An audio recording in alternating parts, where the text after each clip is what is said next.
Hello, my dear friends and respected attendees. Good morning and Jai Bhim.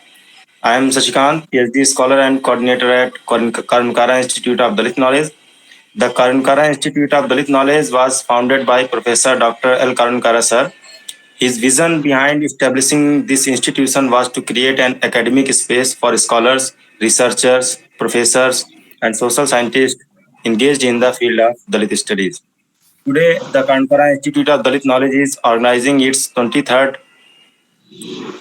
online lecture, which is a part of ongoing lecture series that began on occasion of Dr. Baba Sahib Ambedkar Jayanti 2025.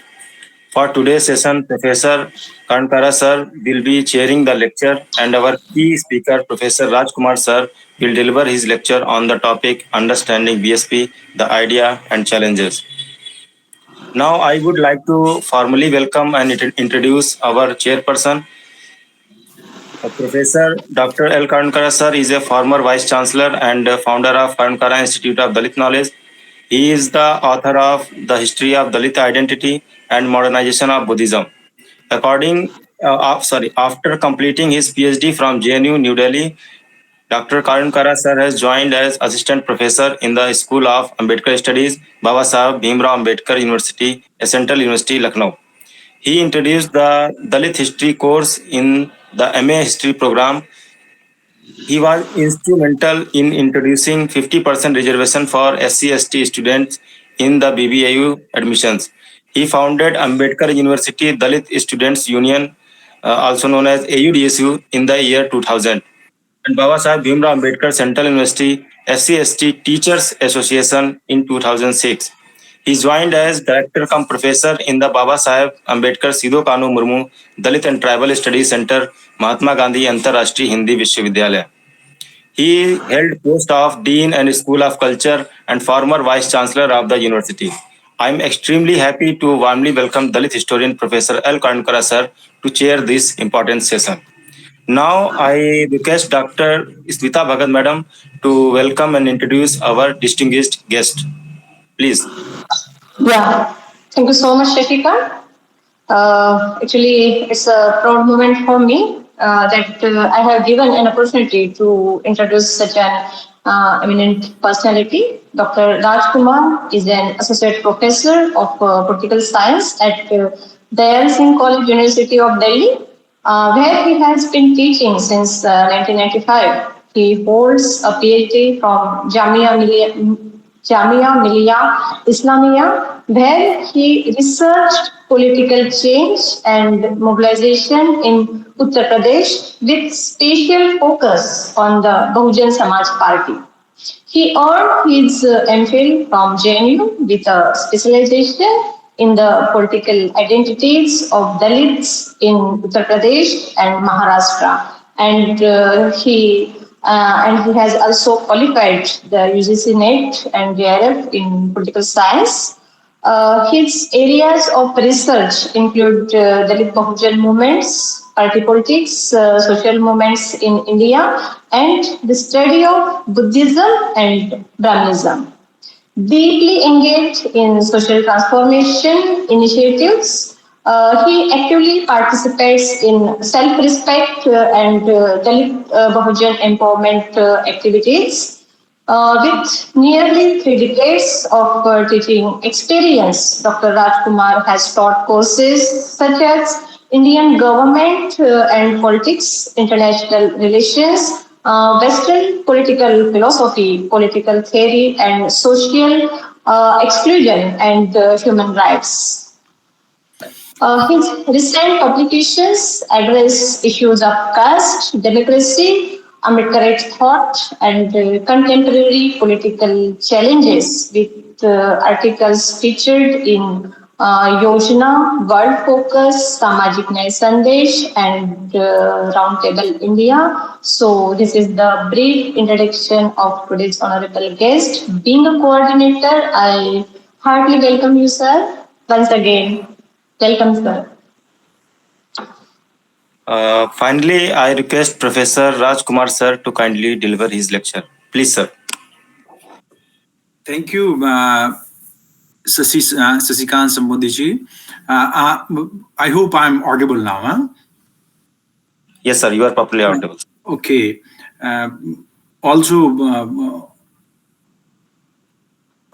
I thank Smita ji also for introducing me, and I must thank the initiative which Professor Karunyakara, the long time friend and the missionary friend, in fact, he has been, I would say, the motivation, one of the motivational pillar and kind of activism, intellectual activism we had in JNU was definitely because of friends like Karunyakara. So I thank you, Professor, again for inviting me to and introducing me to our researchers, our friends over here.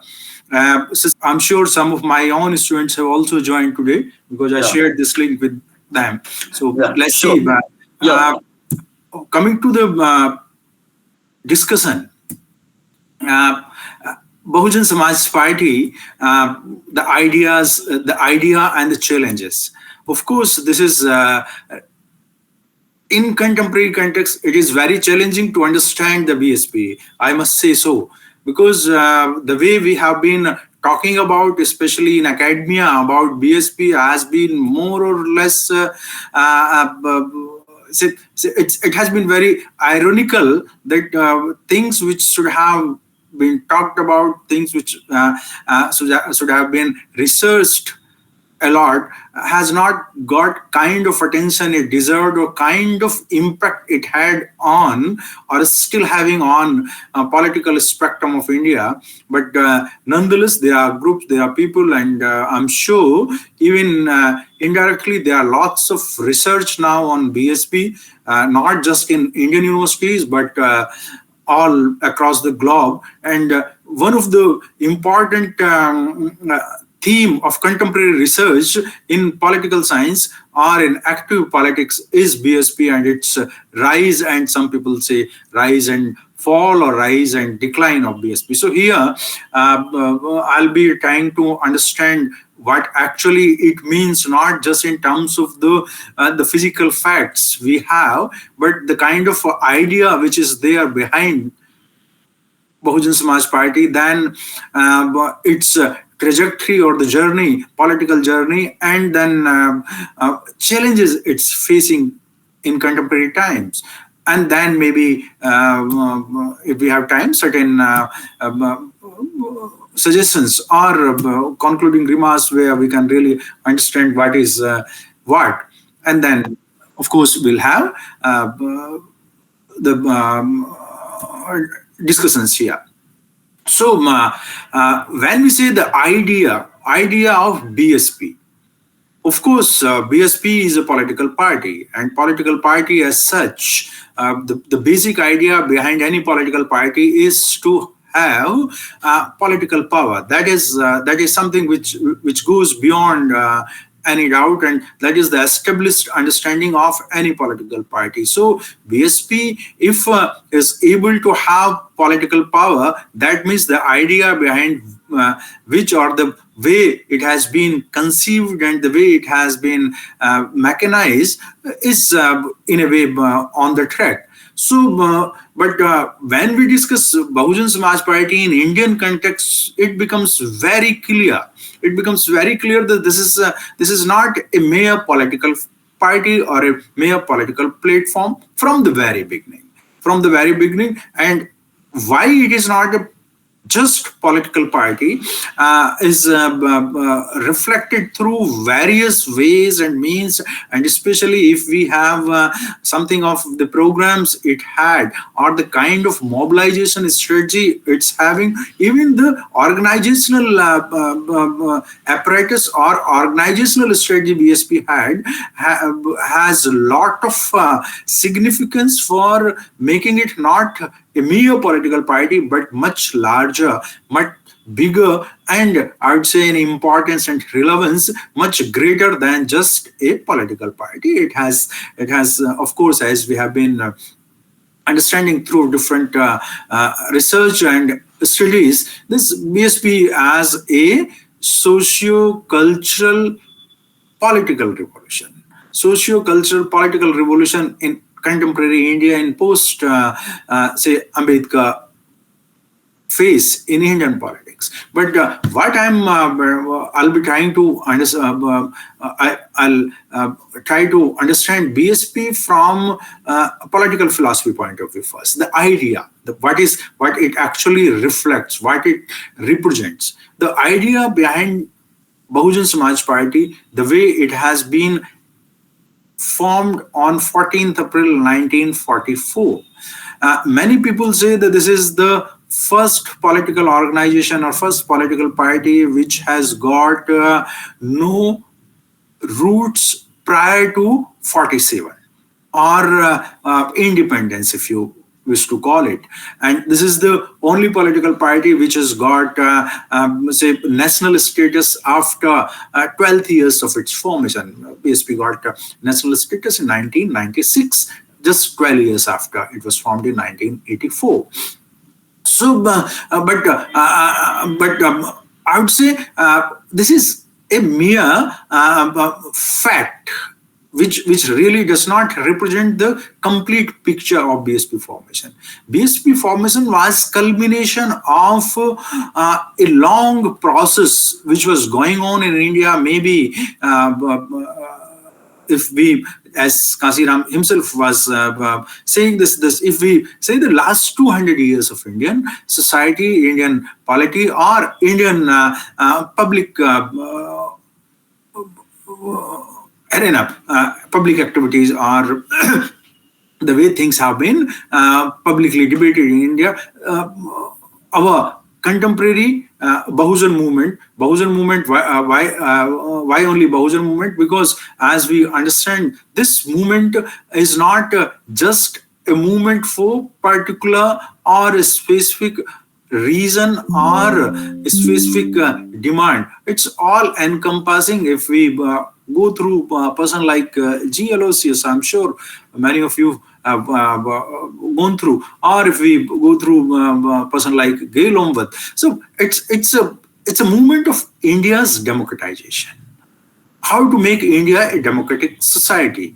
And when we come to Baba Sahab, then we all know this movement is for enlightenment. This movement is for enlightened India, where everybody, I emphasize, every Indian citizen is self-reliant, is independent, culturally, socially, economically, politically. So when we have this particular understanding of the movement that everybody must be something like enlightened citizen, and that way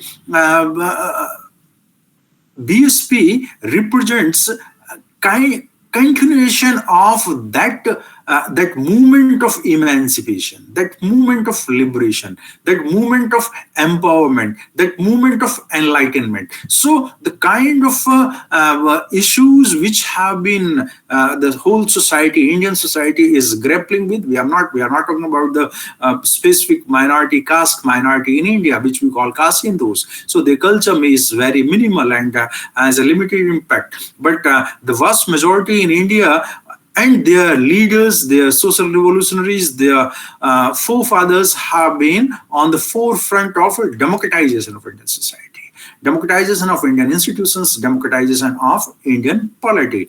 And that is how we start Indian politics in contemporary times with person like, say, Harichand Thakur or Jyotiba Phule here, and then Ayodhi Dasar, and so many others, which are 19th century revolutionaries, different part of the country. One is coming from Maharashtra, one is coming from Tamil Nadu, one is coming from Bengal. And in almost all parts of the country, we have those important revolutionaries who are making Indian society deeply democratic from where it needed the most. And then we have so much, say, Halla Gulla or hodgepodge, which Phule Sahab called this Indian National Congress, and then the whole plethora of organizations, the Brahminical organizations and their institutions taking over this movement from the below, which was actually for rationalization, democratization, and ultimately enlightenment of India, India as a whole. And these organizational assault, say, whether it was a Brahminical assault directly, or it was a, say, Congress assault indirectly, or ideological assault which so-called left organizations or left stream of Brahminical dominance had. So these assault ultimately were able to extent silent the larger movement, save Dr. Ambedkar's understanding, save Dr. Ambedkar's idea. So Baba Sahab was the only person whose influence remained paramount during those years, say pre-independent or pre-56 era. And that ideological pinning, that ideological strength we had is there for last 200 years or so, I would say. 200 years or so, because 1818, to my understanding, 1818 is the real critical date of Indian history, where we made a very profound statement, of our stake in Indian nation, that we are here, we declared our arrival with a bang. And that time onwards, I'm sure you understand what I mean by 1st January 1818, that is the Bhima Koregaon thing. So then onwards, our movement was gaining consciousness of its own, which many of us would be going back to a person like Hegel, who says this, the whole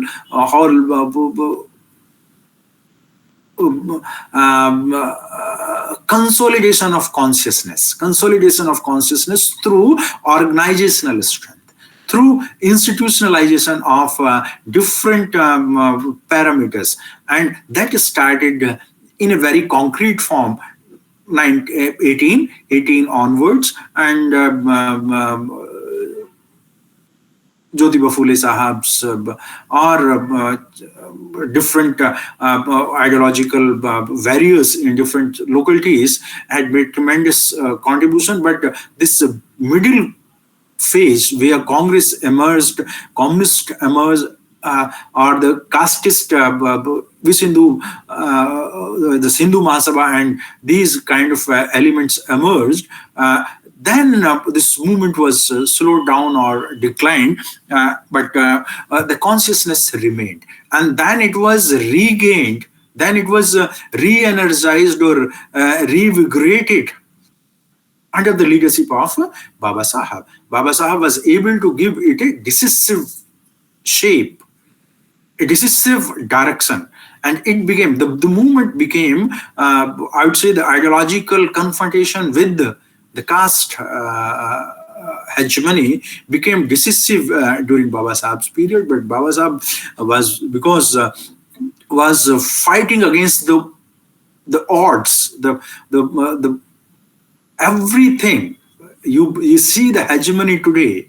You see the hegemony 1950s when Constitution was being implemented. Everything was under the control of, say, Congress, not just the Constituent Assembly, the government and the politics. Everything was under absolute control of Congress and its allies.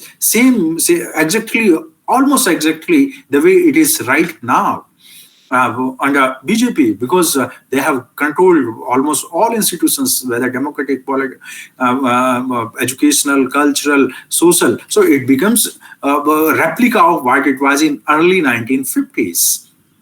But Baba Sahab still was able to make his dent and was able to give at least theoretical formulation to us.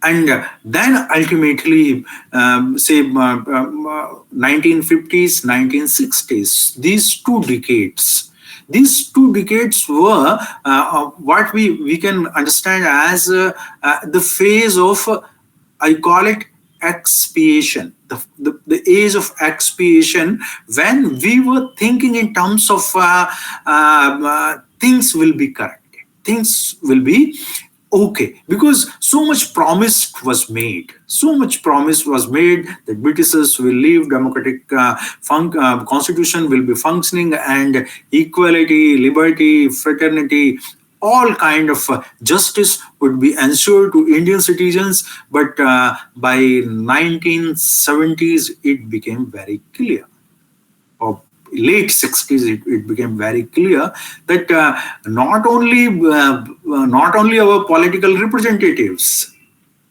which they started during say after Pune Pact, but also the beneficiary of education and beneficiary of the services, which was second part of Pune Pact. So these beneficiaries of non-political reservation and representation were also kind of elude. They were actually co-opted. If you take terminology from great VTR, Rasegar Sahab, Dalit voice fame, they were co-opted and corrupted. And that way, not just the politics, but even the social stream, or most of the people were at that point of time, the educated elite we are talking about, they started behaving or imitating the Brahminical way of life. Of course, a person like Professor Nanduram says they were nowhere, neither with their roots, not with their destination. So he calls them limited elite or in limbo, LIMBU. So that way they reached nowhere, though they started. And this was the time when Maneva Sahab, Kasiram Sahab, understood 2 important, I would say, phenomena, or 2 important realities, social realities. One, that what Congress has done to the untouchables, Congress and Gandhi have done to the untouchables, and what reservation or representation, whether political representation or representation in education and services, has done to the Bahujan Samaj, and how it can be utilized, how can it be used to its potential. The way Baba Sahab was arguing that representation is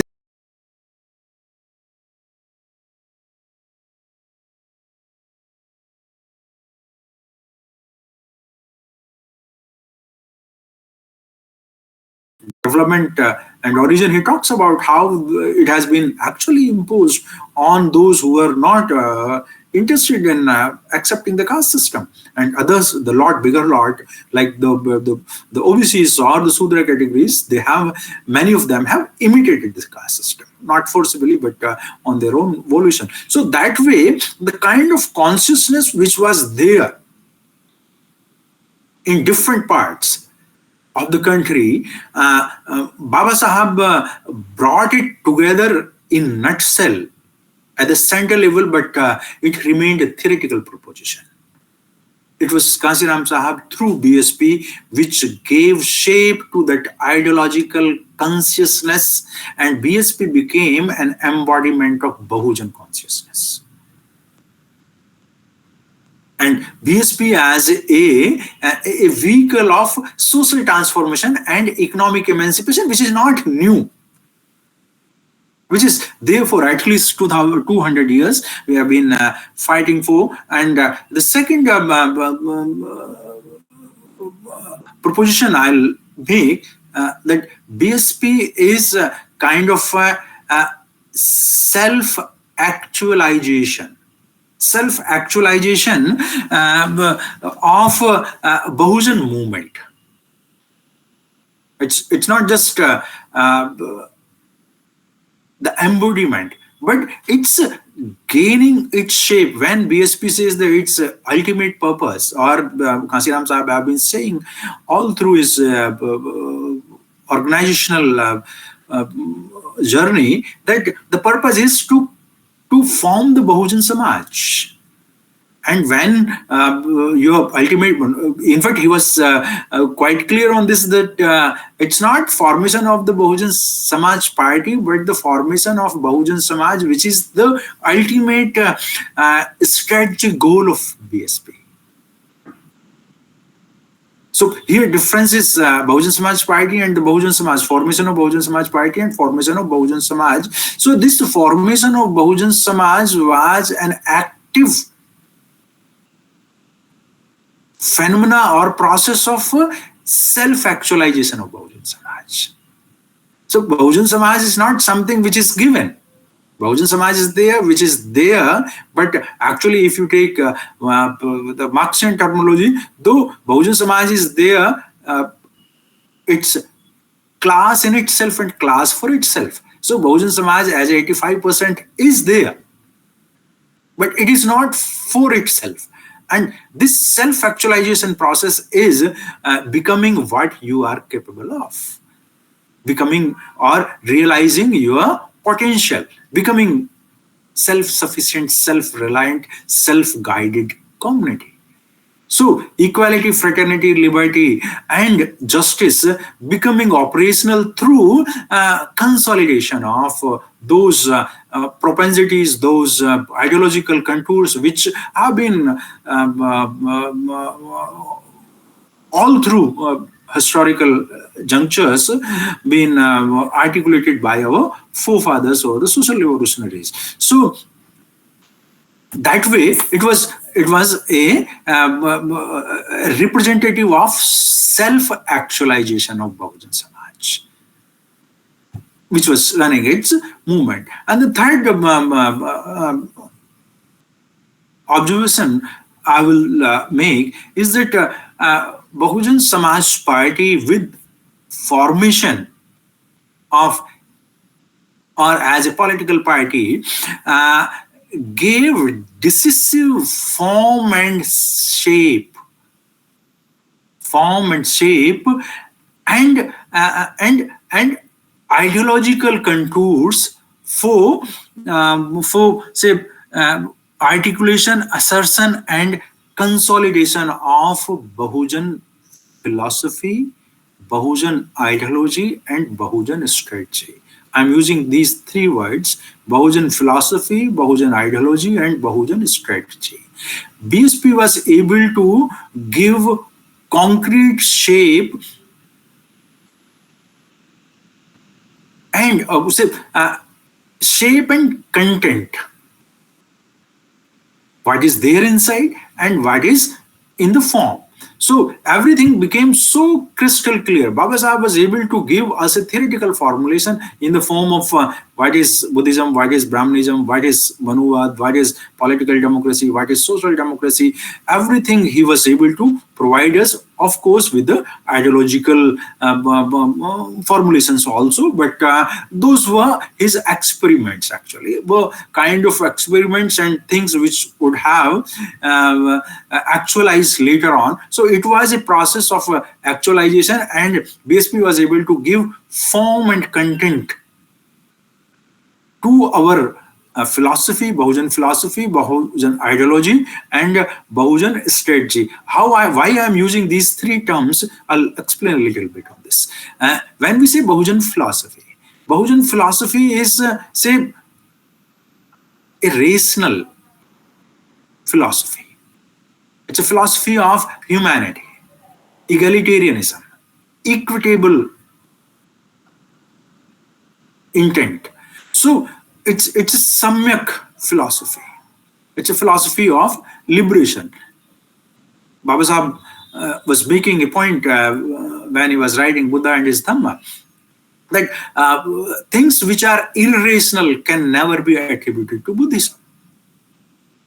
Things which are anti-human can never be attributed to Buddha.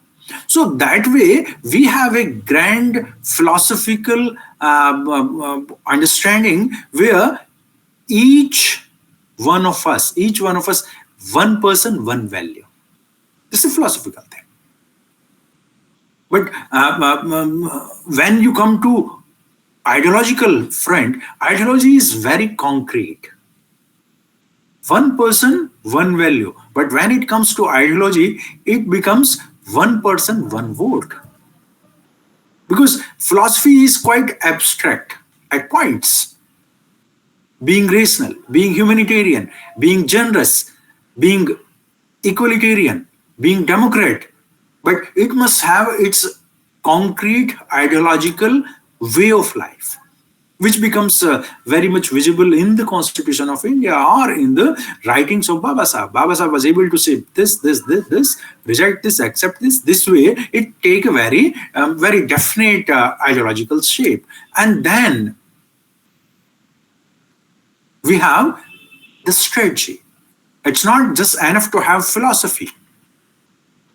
Also not suffice to have ideology also. What you need actually eternity of philosophy, ideology, and the strategy. Strategy here means to implement the ideology and philosophy.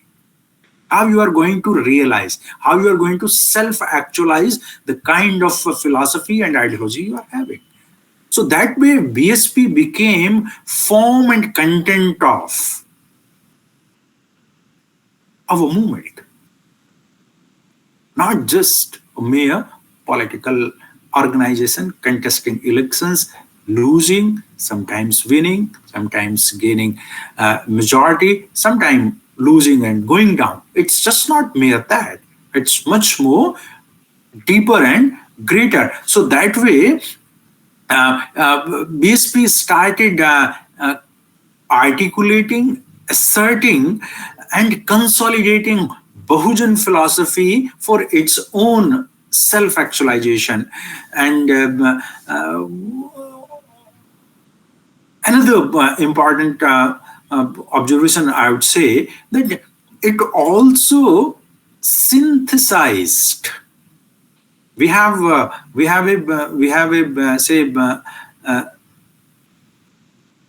dialectical materialism or dialectical method of understanding history. Before 1994,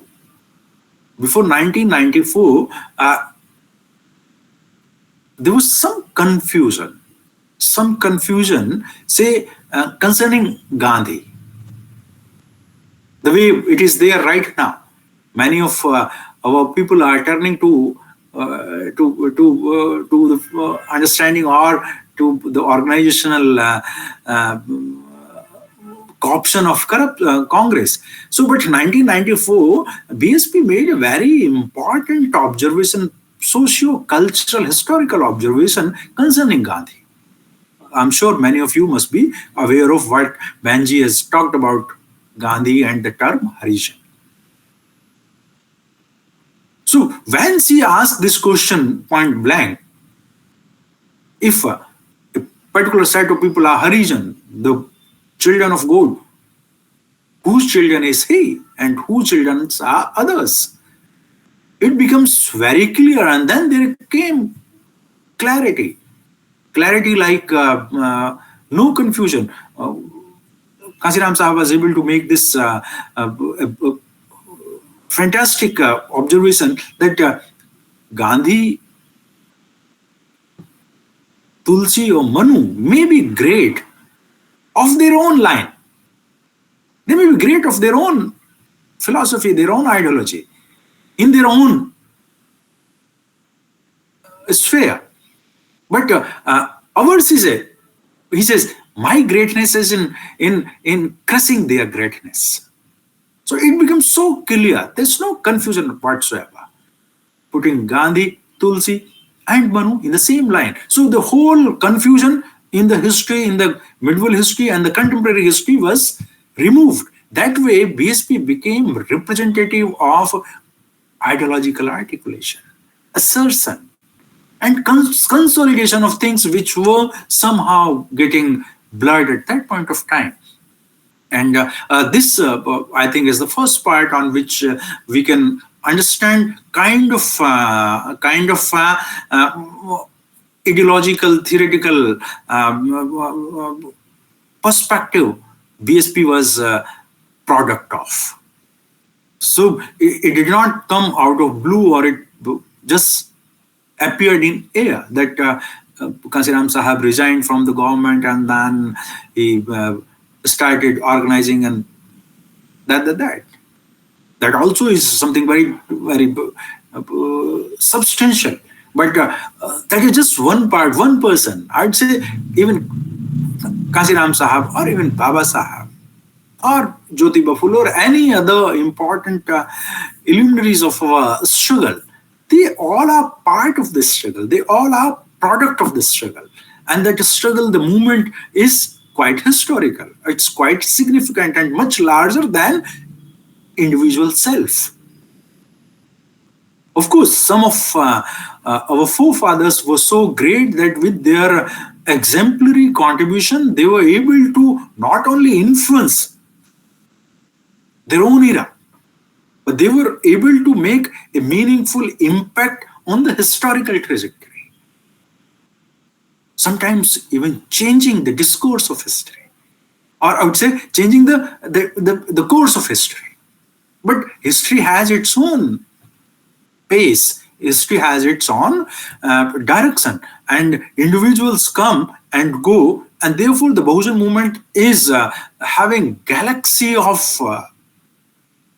important personalities who have contributed, not contributed, who have sacrificed their all, their everything to make it the way it has been. Of course, there have been ups and downs. When Congress became very prominent and Jyotiba Phule Sahab passed away, maybe those 20 years, 1900 to 1920s, it went down. Then Baba Sahab came, and then it became very prolific. Also, after Baba Sahab, it became a little bit down. Then Kansiram Sahab came, it became very prominent. So we must not be dissuaded or disappointed by these historical trajectories. It has its own sojourn where people really take a relaxed position, but we are moving in a very decisive direction. A very decisive direction where nobody can actually turn the wheel of history to backward. Sometimes it may be slowed down because of not only we have our own great people, but they also have their own great people, great mechanism. People, they are also sacrificing for their community, for their organization, for their power dominance. So if you have greater sacrifices over there, then obviously the struggle would be much more fierce, much more problematic. So that way, Manava Sahab and BSP especially as an institution was able to synthesize the Bahujan revolutionaries and their movement into one very concrete form. Bringing, say, today, today's 15th November. 15th November is attributed to Birsa Munda Sahab. Not just Birsa Munda Sahab. We know that even BAPSA was formed in JNU on 15th November. I remember that, maybe some 8-9 years back. So it has become so national. And how it was possible? It was possible because BSP was doing tremendous socio-cultural mobilization at grassroots level. Maybe when we came to JNU, I might have not heard about Birsa Munda. But now I can talk hours about his legacy, his struggle, his contribution too. So that way things were brought in a very concrete form. I remember, I think it was 94, Sahab, after winning UP election, was going somewhere in Amravati and making a speech, and all through, this was election. In 94, I think they have election in Maharashtra, or maybe 95. So in the whole speech, he was not talking about election, he was not talking about candidate, he was all talking about the movement itself.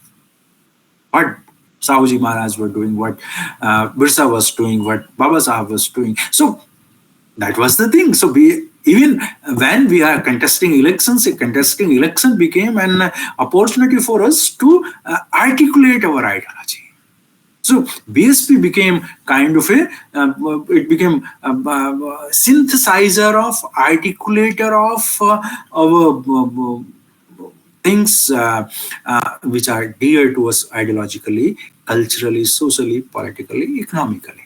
And here, the last point I would make on this particular theme is that BSP became symbol of,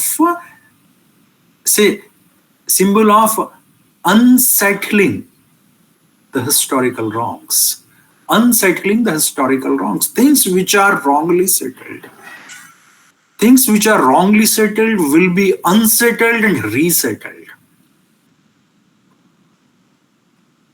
This has been the case all through political philosophy. Everybody talks about this. Baba Sahib was saying that learning, unlearning, and relearning. And BSP gave concrete shape to this not accepting. Doing things the way they deem fit. They did not go for the conventional wisdom of politics. They had their own idioms, their own terminology, their own strategies, which was completely different from what has been practiced in India. So that way, it came as a complete package, which was a vehicle of social transformation and economic emancipation, representing broader, greater, deeper Bahujan aspirations, Bahujan ambitions, and Bahujan consciousness. Then we turn to the second part of this discussion, which is, we all know the kind of political developments have taken place. 1984, it was formed. By 1996, it became national political party. By Uttar Pradesh, Madhya Pradesh, Rajasthan, Jammu Kashmir, and Haryana, Punjab. I think not Rajasthan. These 5 states, BSP became a state party, and that way, when it contested in 1996 Jammu Kashmir election, where it got substantial number of votes, I think 6 MLAs at that point of time. That was very huge. So BSP was recognized as national political party, which it still continues to become. So 1996 till today, it has been 30 years or so. BSP is a national political party, and then it contested elections in different states, got governments formation in Uttar Pradesh, especially in Uttar Pradesh, and in other parts also. But it has seen its success. It has seen its defeats. It has seen its complete total collapse in terms of winning elections or winning votes. But nonetheless, it remains one of the most important political party which has got most, I would say, relevant political clout. The kind of clout BSP carries around itself, its organization carries around itself, is something which no one really can put aside. And in that way, what kind of contribution BSP has been making to the political development of Indian political system? The kind of the first thing I would say, and this looks fairly very objective, that Bahujan Samaj Party was able to become an instrument of democratization and social transformation. Democratization and social transformation. When we say democratization, Baba Sahib was saying in the Constituent Assembly, and one of the most important address he had, that what India lacks is social and economic democracy. So political democracy in India was lacking social legitimacy. It was almost like a skeleton. But what BSP did, BSP provided much needed social legitimacy to the Indian political system or Indian political democracy. How? By bringing the most deprived, powerless people into the politics, into the center stage. At least in some of the states, they became very. So, I remember, maybe Professor Karunyakara may also remember, it was 2nd June 1995 when we were in JNU. And it was the time when on 3rd June, Banji was Banji took oath of chief ministership in Uttar Pradesh, but the incident was of 2nd June, and it was reported by later on. We read it in Sunday magazine, I think, or some other magazine, when there was a special feature on this whole process. Because for last 3 days,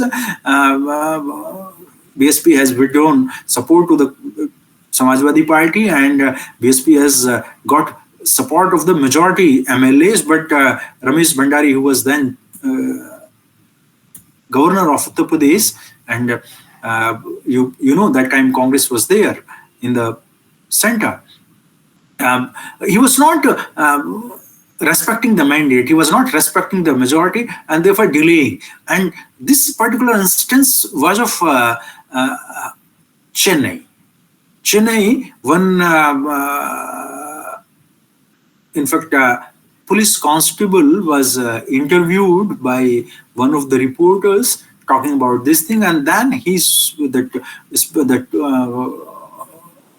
police soldier, he made this statement: why Ramesh Bhandari is doing disgusting business, why he is not allowing Banji to become chief minister of this place. Why I'm saying this? Because it shows the kind of consciousness it brought. I'm sure many of you, maybe that time, I think it was this fellow Rajat Gupta who was bringing Aastak or something like that, which a news item was coming at 9:30, and we all were very fond of it because many times it was showing some political developments. So that way, BSP brought the most marginalized sections of Indian society into the mainstream. And the kind of democratic deficiency Indian political system was suffering from, it was able to fill or bridge that gap.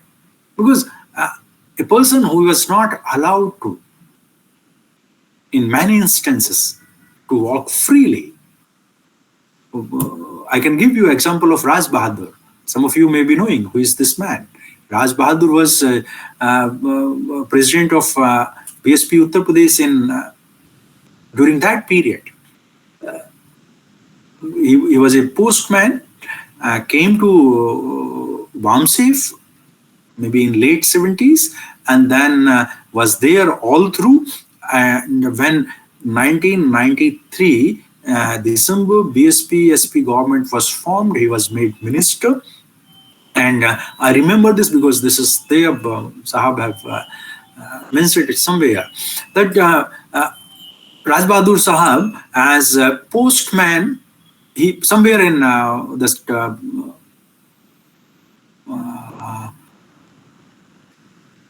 Kunda area, you may be remember. This is Pratapur. What is this place? Jahan Raja Bhaiya wala jo area.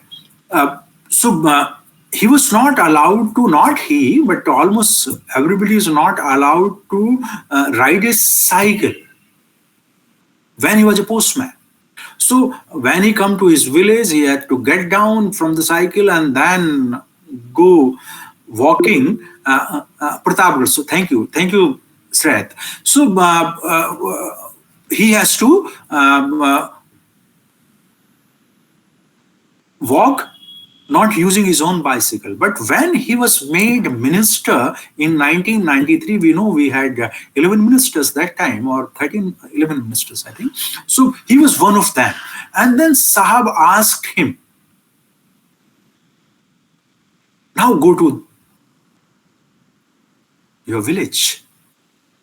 Go to your village with helicopter, red carpet, as a minister. So a person who was not allowed to ride a cycle went on to ride a helicopter and then red carpet, and all those who were feeling some kind of problem or not happy with him in 70s, by early 90s were giving him garland or garlanding him. That was kind of legitimacy he brought in. And that is not just one example. There are thousands, and I would say there are lakhs of examples. In fact, most of us got voice. Most of us got argument, confidence in ourselves. Because the way they were talking, the way they were articulating things, the way Kasiram Sahab was conducting himself, he became, I was saying embodiment, BSP became embodiment of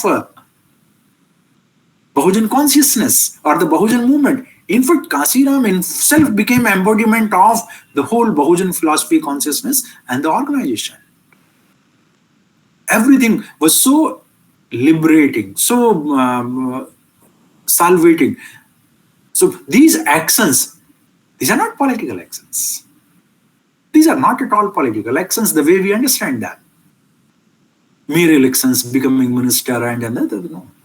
Though it's a different story. This person now, I think is still alive. This person is sluggishing somewhere in Congress, or I don't know which political organization he is, but he is nowhere. A friend of mine met him somewhere. It was a few years back, and he was traveling in a normal compartment because they had some issue, and so living a life of not worth mention. There are many of these people. So what is important here is the kind of confidence BSP provided to the most marginalized, and not just provided the confidence, it brought them to the center stage. 90s, some people call it a democratic upsurge. People like Jefferlet, the silent revolution. It is one of the most democratic upsurges because BSP was able to inculcate that kind of confidence that I remember it was again a case, I think in 2008 when BSP formed its government, and it was 15th March, they had a big rally, maybe of same proportion we had on 9th October this time, but I think that was much bigger because that was in Maramai rally Maidan. It was totally jam-packed. And then one friend of ours, means one avocado, he also came from maybe Pratapgarh or somewhere, but I think he was from Gorakhpur. And then one fellow was asking him, why you are coming? Because this person had some problem in his leg. He was not able to walk properly. Also, by his dress and things, we can understand this friend was economically very poor. Then this reporter was asking him, why you have come here? What is there? Your position is so weak, problematic, nothing. And he says, I have come here to show my power. So that is the kind of confidence it gave. BSP did not give confidence to me, confidence to the most marginalized sections. It gave strength to the Indian democracy, Indian constitution. Gave strength to kind of the nation we wish to build in. Because if the most deprived is getting confidence in the constitutional means, if he is getting that assurance that I will be heard, sometimes I'll be ruler, then democracy stays here. Democracy becomes strengthened, enriched. So it is first time with the BSP there that people started thinking in terms of, oh, our government. You must have heard this. हमारी सरकार है, हमारी सरकार है. That is a common man's utterance for legitimizing the Indian democracy, having some belief and faith in future Indian nation, which Baba Sahib was saying that we are a nation in making. So that way, democratization process and the social transformation. The social transformation, the way we understand it. I just use this because social transformation we have been using very frequently. But the social transformation here can be understood by, say, you have a caste system, vertical caste system, A, B, C, D, whatever it is. It has to be made horizontal. No one upside down.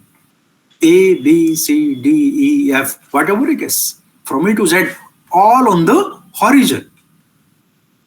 Barabar. Samyak, some ek jaise. This is the whole process is for social transformation. And how Sahab used this process, because many of us are very prone to using term like social justice. He says, see, social justice is something which is dependent on goodwill of a ruler. भाई सबको न्याय मिलना चाहिए. Everybody should be treated equally. Constitution should be implemented properly. But if there are rogues, if there are criminals, if there are gang leaders who have become leaders or the political representatives, what will happen? Kasiram Sahib says, I do not believe in this kind of philosophy, where my welfare would be dependent on someone else. I myself, as our philosophy says, I myself become ruler. I myself must be in a position to decide for myself. So why I would be dependent on? He was saying, भाई ये 2 रुपए की साड़ी नहीं चाहिए हमें, 2 रुपए kilo चावल नहीं चाहिए. 2 रुपए किलो चावल क्यों चाहिए? ये फ्री का राशन क्यों चाहिए? Why should we have it? We must have 200 rupees kg rice. What we must have here? We must have the capacity to buy. So even if it is 200 rupees per kg, we will buy it. Somebody is giving you free, tomorrow it will not be given free, but in the process you will be losing your humanity. That's why he was saying the cheapest journey is by plane and the cheapest stay is in 5-star. My community must grow to that level. That is social transformation. Then you will not be dependent on the rulers. That you will not be dependent on the goodwill, charity or the righteousness of the ruler. कोई राजा साहब आए उन्होंने कर दिया, कोई फलाने साहब आए उन्होंने ये कर दिया. No. I must have that capacity as an individual, empowered individual, either financially, politically, ideologically, or culturally. That way, it becomes very clear that BSP was, in a way, sowing seeds of democratization, social transformation, and what Baba Sahib calls social democracy in India, combining these two aspects. Social democracy in India. Of course, economics remain there. And here, when we say contribution, enriching things, because the Baba Sahib's philosophy or the philosophy of our forefathers, in a nutshell, I would say, is the philosophy of this country, philosophy of this nation, philosophy of its people, because it is rational, democratic, humane philosophy. And when BSP is popularizing, say, Savitribai Phule. So when BSP is popularizing Savitribai Phule, it's not simply popularizing a person and its contribution, but BSP is popularizing a philosophy.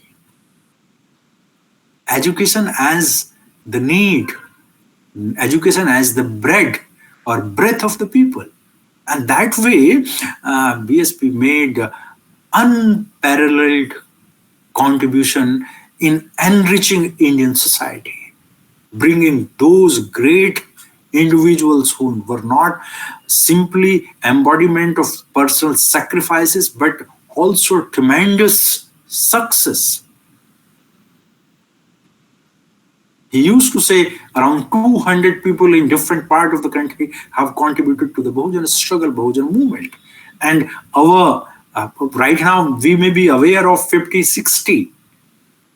Even person like me, I cannot name more than 50, 60. But there are around 200 at least. We need to bring them to the fore because everybody has its own deepening of democratization. And so that way, Ambedkar's idea of equality, representation, democratic government, and everything which Baba Sahib stood for, or the movement stood for, was brought to the center stage. We became very conscious of what actually we are, how we are going to articulate it. And that way, it also taught us, the Indian masses, I would say, the most marginalized one, the use of political means. Some of you may be aware of a person like Owen Lynch. Owen Lynch is one of the important American political scientists who had worked on untouchables of Agra. This book, Politics of Untouchability, came in 1969, I think. And we had opportunity to meet him in JNU. He came for a lecture there. And this particular book talks about learning the political means. It was very localized for him, but BSP made it an international thing, not just national. How conscious we should be, how politically aware we should be. So oppressed doing business and not just business, oppressed doing political business as senior partners. And I'll just give one example over there. When in 1996, we had an alliance with BSP had an alliance with Indian National Congress, Narasimha Rao was Prime Minister. BSP was contesting 300 seats and Congress was contesting 125 seats. That point of time, there were 425 seats in Uttar Pradesh alone. We had a history of, some of you may be aware of, and Kasiram Sahab was very fond of reiterating that in 1971, Pune, some Gaikwad Dharamsala or meeting room, which is people say is quite famous. So there was a Congress and Republican parties alliance. And Sahab by that time was still working or was trying to understand the political reality of especially Maharashtra. He has resigned long back, but working with the employees. And he was present in that meeting where it was declared by, I don't remember who was there, but Mohan Dharia, it seems, was there. And from RPA, maybe some Gawai or somebody. So they declared that Ambedkar Gandhi Yuti ho gayi hai. They have come together. And in that coming together, Ambedkar got 1 seat and Gandhi got 520 seats. I think that time it was 521 in Lok Sabha. He says, nothing to it. RPI finished. I'm not going to work for RPI because by that time he was working for Revival, meeting different individuals, leaders of RPI. Because one side you have 520, maybe you can correct me, or and one side you have one seat that left. And then in 1996, he had this proposition. And then they had an alliance, and then Narasimha Rao and Sahab, they came outside, and this was made to be public. This was made to be public, and here Narasimha Rao, because he was prime minister, he was thinking that he will be taking lead, but Sahab was someone who was different.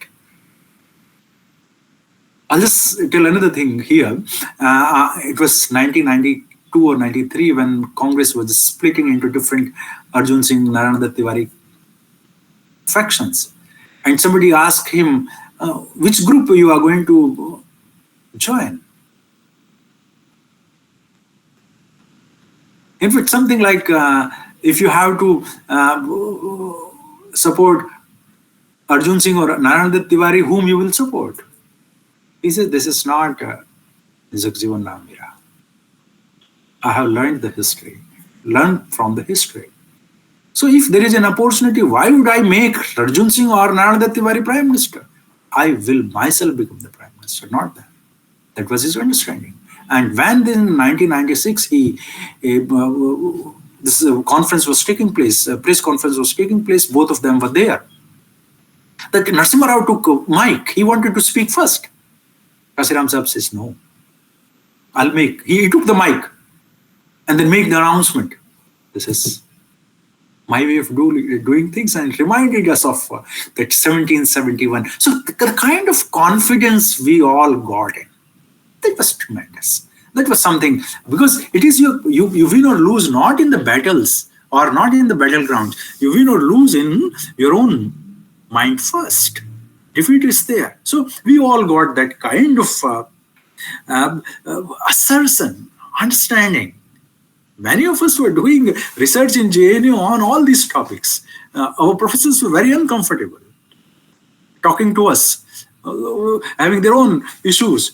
And so BSP, in a way, was able to make not only us speak, but I would say gave voice to the nation. Because we are the nation. We are the true nationalists. Those who are working against the hegemony, working against the dominance, working against the discrimination, working against all kind of oppression, we are the real nationalist. The way I was referring to GLOCS. And that way, it started working. Of course, we have a strong pinning on representation and inclusion. I think we can skip this point because BSP brought the kind of representation in two ways. I'll say directly that the most marginalized became ministers. I was just giving you reference. This was not the only reference. I remember distinctly in 1989, first time BSP got 11 or 13 ministers, 13 MLAs, and some of them MLAs, like I remember Kalpi constituency in Jhansi. You cannot really imagine the people from say Barber community who are only one person in a village, or even the Kumars, the Porters. They are also very few in number, and also one of the most disorganized lot. They became MLAs. They came to, the first time realized what democracy is, how constitution functions. They were just living a life which is, most of the Bahujan Samaj was living a life which was not worth mentioning, but it gave representation to in this way. Number one, that real direct representation was there. Sahab was all the time was making that we follow Baba Sahab, who says representative government, not the efficient government. Continued. And that way, second part of this, that representation was first direct. Lot of people get into the system, and then indirect. Baba Sahab, who was castigated by the Congress, the leftist or everybody, right, left, center, all three was castigated 1930 onwards till 80s, except that period of when he was chairman of the drafting committee. So he was castigated like anything, caste is divisive and what not. But he was now in 80 onwards, 84 onwards especially, he became darling. Today, you know, right, left, center, all. This process started in 90s. 91, you know, this Bharat Ratna and this all these things. And now he is there everywhere.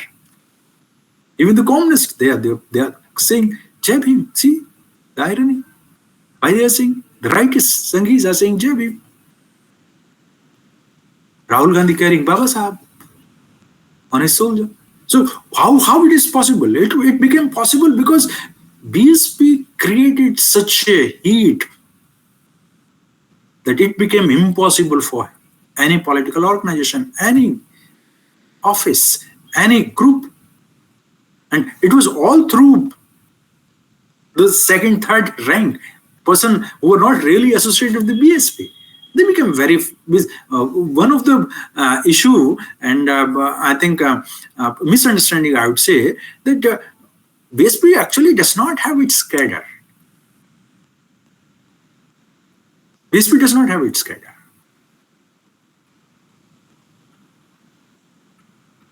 There is something called Bahujan cadre. And this Bahujan cadre caters to Bahujan Samaj Party.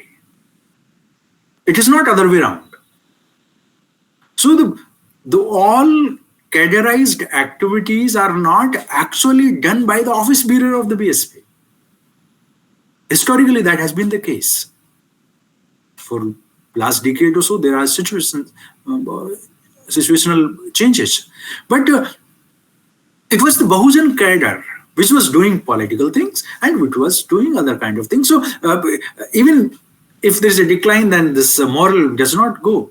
No one can throw me out of the Bahujan philosophy or the Bahujan ideology or the Bahujan being Bahujan cadre. Though I may not be directly associated with, that was the kind of benefit we were carrying. And this way, it became very convenient. It became very convenient to do the way we have been making it. Indirectly, people started realizing importance.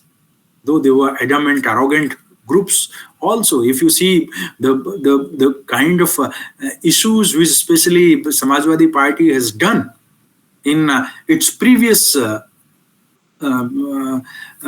governments, especially 12 to 17, they were so anti-thing. But that apart, India is not just one state. Our ideology is not just confined to one particular group. So overall impact was such that most of the people were forced to accept. Even today they are saying, oh, we committed some mistakes, some decisions which should not have been taken. So that way, representation and inclusion at a great level. Then we, of course, the way we understand politics now, politics become kind of not just contesting elections. Politics become like a strategy, learning the political means and become conscious of our own worth. Baba Sahib was saying that just not to be voters, but be the legislators, the ministers, the chief minister, the prime minister. That way it became quite clear. Then another important contribution which I would say, and this is not just contribution in, people say it's contribution like she is the best, BSP as the best or as an efficient administrator.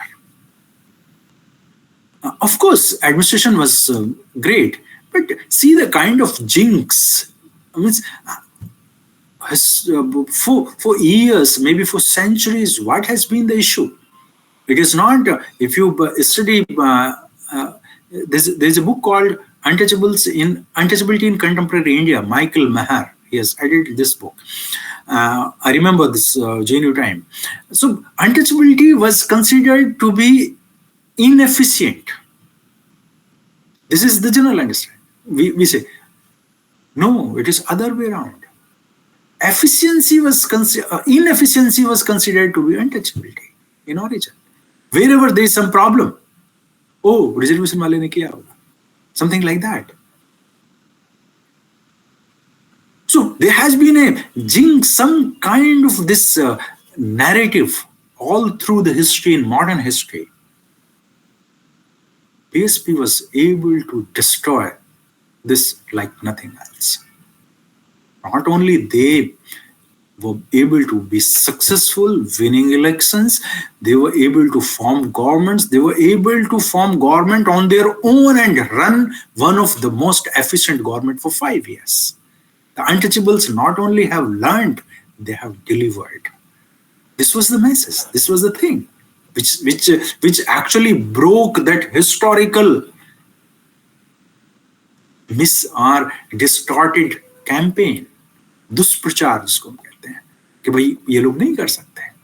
Even their BSP's political enemies, opponents, they will say those 5 years were the best UP had in last 75 years as a chief minister, because he was able to deliver. And probably that is the only instance in Indian history where a chief minister was punished for being efficient, for delivering things.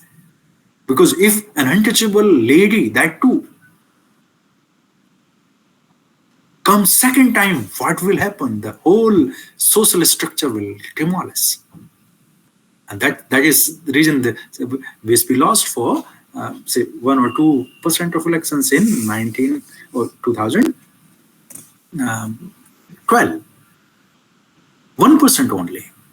Of course, we have democratic deepening, and how democracy is becoming meaningful. Okay. Now I'll take few minutes. I don't know how much time it has been. So the challenges BSP now facing.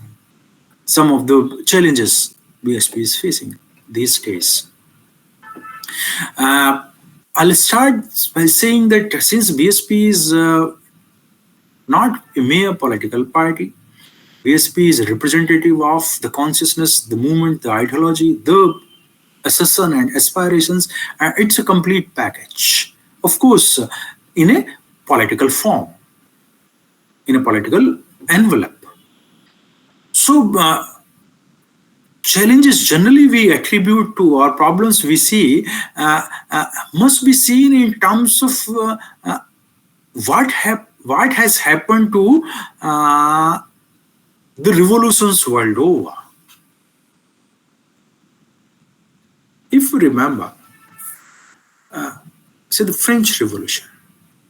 French Revolution, for all practical purpose, was led by women. The March to Versailles was led by poor women. And it was, though women were not given much right over there, when in 1789 it actually happened. And by 1815, we know the people say equality, liberty, fraternity came from French Revolution. And of course, there's so much democratic intent here, enlightenment and whatnot. But by 1815, when Napoleon was there, the condition of women has gone worse. Take example of even America, the slavery, even Russia. What I'm saying that when you have some revolutionary changes, by second or third generation, it becomes difficult world over. We do not have really examples of sustaining that revolutionary intent. It's bound to come down by second or third generation. Ashoka the Great, by third generation, it was, if not over, but a substantial dent. Bhadrat was his I think grandson. So you have this historical analysis. If there are some great things happening, that momentum cannot be maintained. That is my initial thing.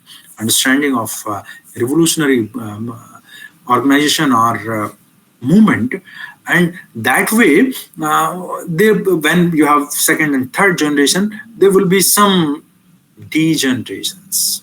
There would be some discrepancies. There would be some problems. BSP is actually now it's would say in a very challenging phase. It's fighting against its own legacy, its own prominence, its own importance.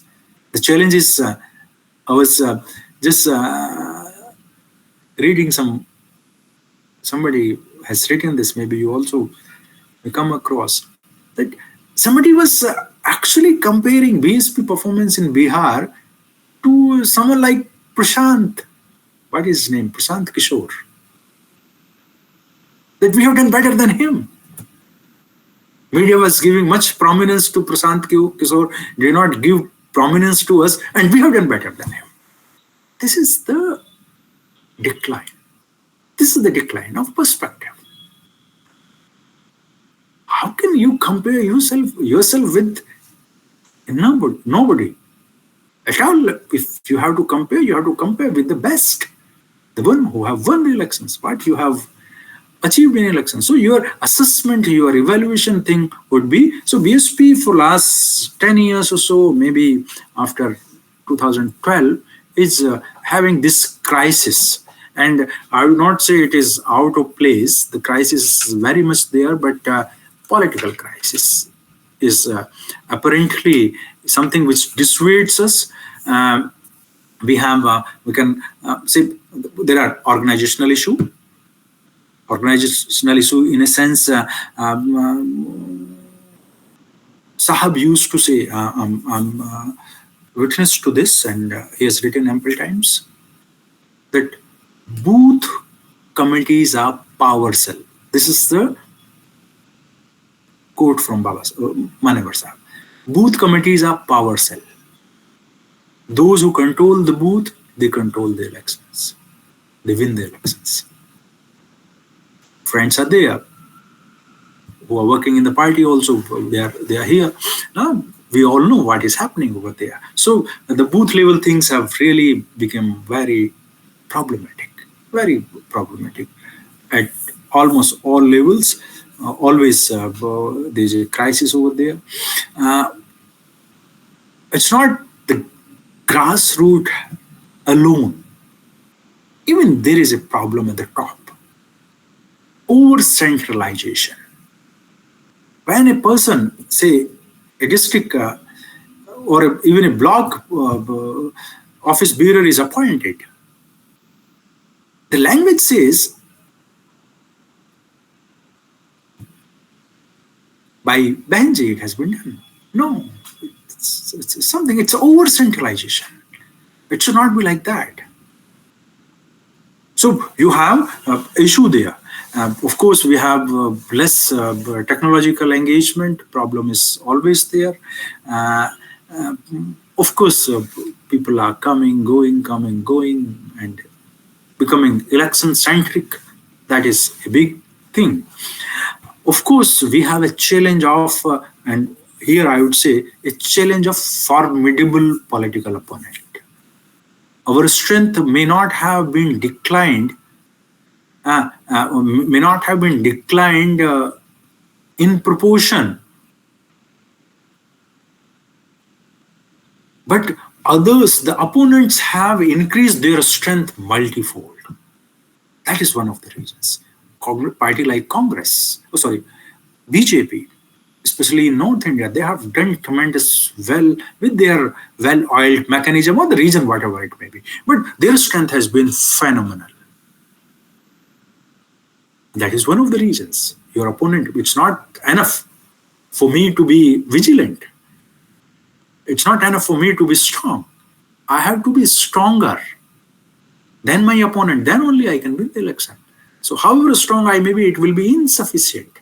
Knowing my own strength is futile in political field unless you know the strength of your opponent and you are able to cross over. You are able to defeat in terms of resources or strength. So my own strength became much less because opponents have gone multifold in various fields, their organization, their support base, their media management, their political management, everything. So that way, it has become problematic. Also, another issue I see, it's not just the opponent, even whom we were considering sometimes as friendly parties. They are making dent to our to BSP's support. Though if you see the 2012 to 17 government of SP, they have done all wrongs on reservation, on renaming, and all those things, ideological things, and education, in this land purchasing, so many issues. But they are being competitive. They are gaining many of, say, the Dalit leaders or Dalit voters into their fold. So within the Bahujan friendly fights also, there's a competition much more stronger, even not from within, even Congress. A lot of people are going over there for few days, for few years now. Many people becoming very vocal about this. And some of our say the professors who are demeaning the whole professor class, they have become the modern chamchas or the modern Harijans, touching Gandhi's feet very gracefully, very honestly, forgetting what they have done or what they intend to done. So that way, but there's a competition. Means Machiavelli says you cannot really be good. So to be good, and when they are swimming with you in the same pond, then you feel really elated. They are coming to your machine shop, they are coming to your juta shop, they are coming to your house, then it becomes gimmick. We know it's gimmick, but even gimmick has its own importance. Joker election जीत रहा है भाई, ऐसा नहीं है. It's happening like that. So competition is there, and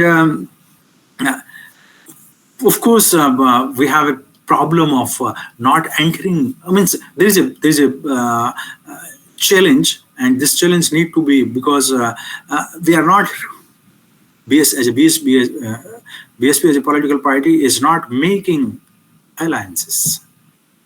So the political challenges are much larger. Sometimes you have to have, because we have seen in 1992 December, not December, 93 December, we had alliance. Then we fought with Congress also in 1996. These were the two alliance BSP had, and some alliance in Chhattisgarh, Madhya Pradesh with Govantak Party, Ajit Singh Ji Party, Ajit Jogi Sahab parties, and few localized elections alliances. But I think everybody should be open to the political realities.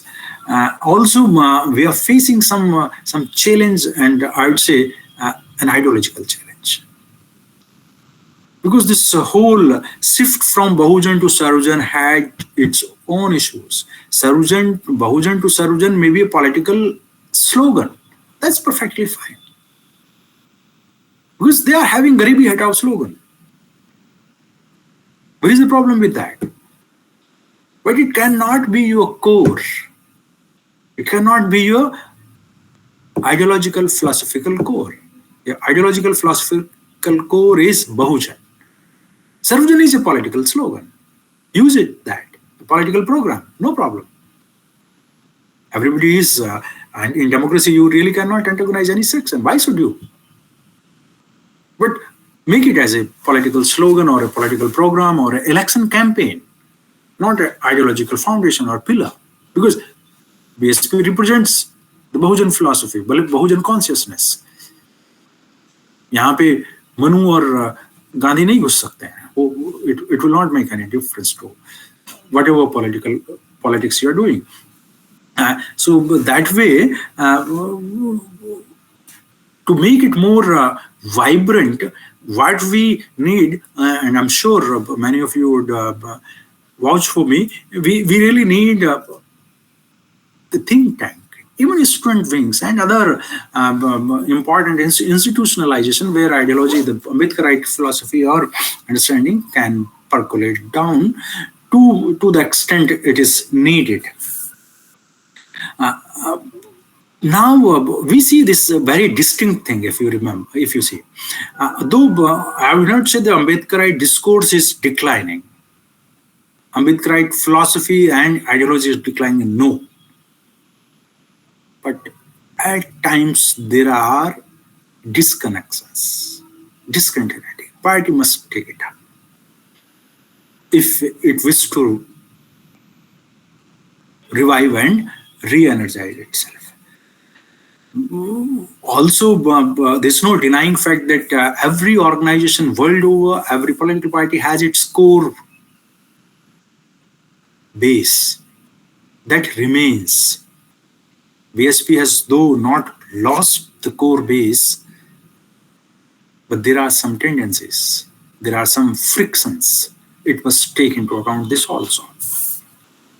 It needs to really look beyond giving mere tickets to different communities like Muslims or other groups. It must work all through the years and make real what we call, probably there was some talk that those Bhaichara committees have been revived recently in this month only. So that is a very positive development, but they needs to be there all through the year, not because election is there and some exigency is there. And also now we have to be clear about some kind of so whether it is because now I see even some of the press releases mention the word Dalit. But in its 30 years or so, the word Dalit was never used.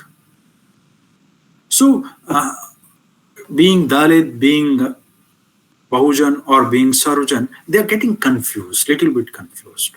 So clarity has to be there, that ideological clarity must be ensured, otherwise people will get confused.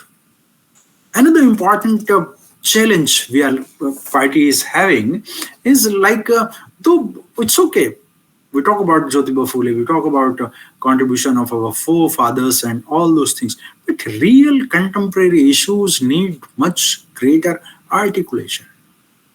The young generation, India, say 65% of Indians are up to 35 age.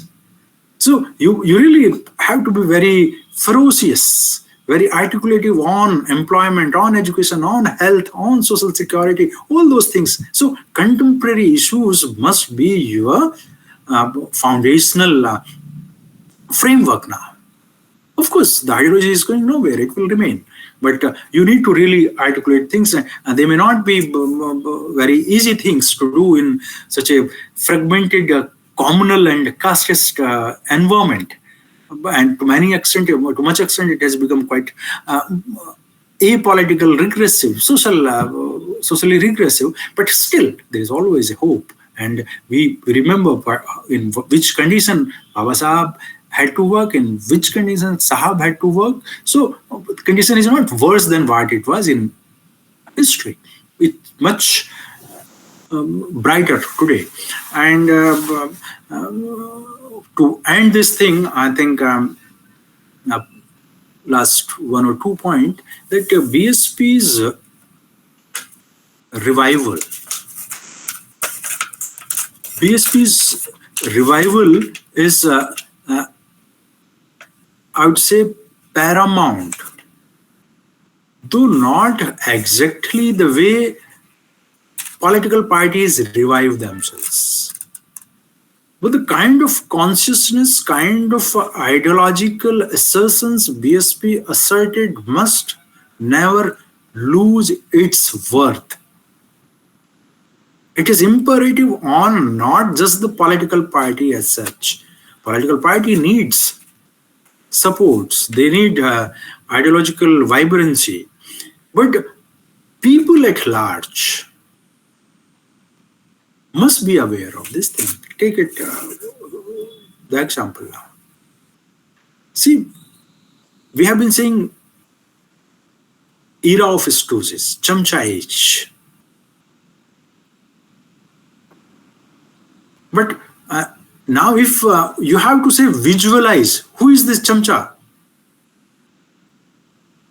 There would be hardly any important political leader in your vision. Now there have been many social chamchas, academic chamchas, stooges, instruments, compromisers. So these socio-cultural economic chamchas, which are the beneficiary of the second part of the Pune Pact, they must understand this. In 90s, situation was different. Now almost everybody is going and touching the feet. You'll be surprised. We have 5,000 teachers in Delhi University. 5,000 coming from scheduled caste, scheduled tribes and OBCs. 5,000. Another 1,000 in JNU, Jamia, Ambedkar University and different other universities. So at least 6,000 professors in Delhi alone. Very pathetic, very problematic. So BSP's ideology will only revive if we are reviving ourselves. We are becoming more and more Ambedkarite. But if we are becoming Manuvadis, supporter of Manuvadis or sympathizer of Manuvadis, then how we can expect our own creation? That's what I was saying, that BSP is creation of Bahujan cadres. It's not other way around. But now that cadre itself is getting disintegrated, disinterested, and always saying, oh, the organization is not, right. So one must understand BSP from that perspective also. And now how BSP as a political party can revive, whether it will revive or not. That's a big question, actually. No one has answer to this. Party has been trying, especially trying, but that cry is not enough. You can give no excuse. The leadership can give no excuse that we are losing because of this, that. No. The first thing I made, the first statement I made is political party is formed to win the election ultimately, to capture the political power. If that winning, that capturing is not happening, ultimately you are bound to die. The doomsday is imminent. कोई नहीं बचा सकता आपको. Because that winning gives me that confidence, that spark, that reason, that meaning. That's not there. So it has to revive. How it is going to do, of course, rebuilding cadre is very important. Earlier there was no distinction. Now party organization is different. You may be office bearer, but you may not be a cadre. Most of the people who are coming to BSP now are coming from different political parties at the time of election. Contesting election and then losing and then going, even winning, then going. Those who are still there inside, before and after election, they are having little bit of commitment, but they are, at the time of election, they are lost. I remember it was 2003. This time also it happened. 2003, Delhi election, out of, 70, out of 70, some 63 people contested, and they were all wage workers, daily wages. Even today, some are contesting, but because of a different situation. So cadre building is, cadre structure, restructuring is something which is very important. Booth level thing is very important. Ideological clarity is very important. Also, you have to enthusiast your core support, your core.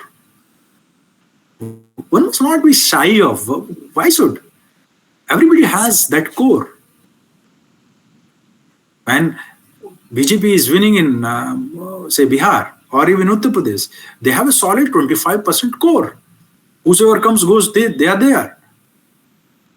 The caste Hindus. So where is the problem? So if BSP has a core support, then there should not be any issue on that, and BSP must build that enthusiasm which sometimes seems to be lacking now in the core support also, because it's made up of middle class, and middle class is basically from government employees or the ex-employees, and they really cannot remain outside for long. Outside, in a sense, they need to have some kind of patronage, at least some hope, aspiration that is coming to power. So when you are having just say one seat in Uttar Pradesh, then it becomes really very disappointing for that class also. At one time, this IPS lobby in Uttar Pradesh, the scheduled caste lobby in Uttar Pradesh, was the strongest. Now, you can't even name. Also, it must expand its youth wing, and must use the technology. These are the common things actually, and if it really wish to develop, must identify the potential allies. Unless we are able to do that, Baba Sahib was saying that in politics you have to accept what is possible with your strength. If we know that in last Bihar election we got just one seat, last 2020, and 1.8 or something votes, and same is repeated now. So in last 5 years, what we have done? Absolutely nothing. One seat and same amount of votes, number of votes. So that way, you cannot really waste your resources. In politics, you must at times, maybe, okay, but at times you need to revive yourself, you need to put enthusiasm at appropriate time, otherwise it would be problematic. People cannot wait. In politics, no one waits.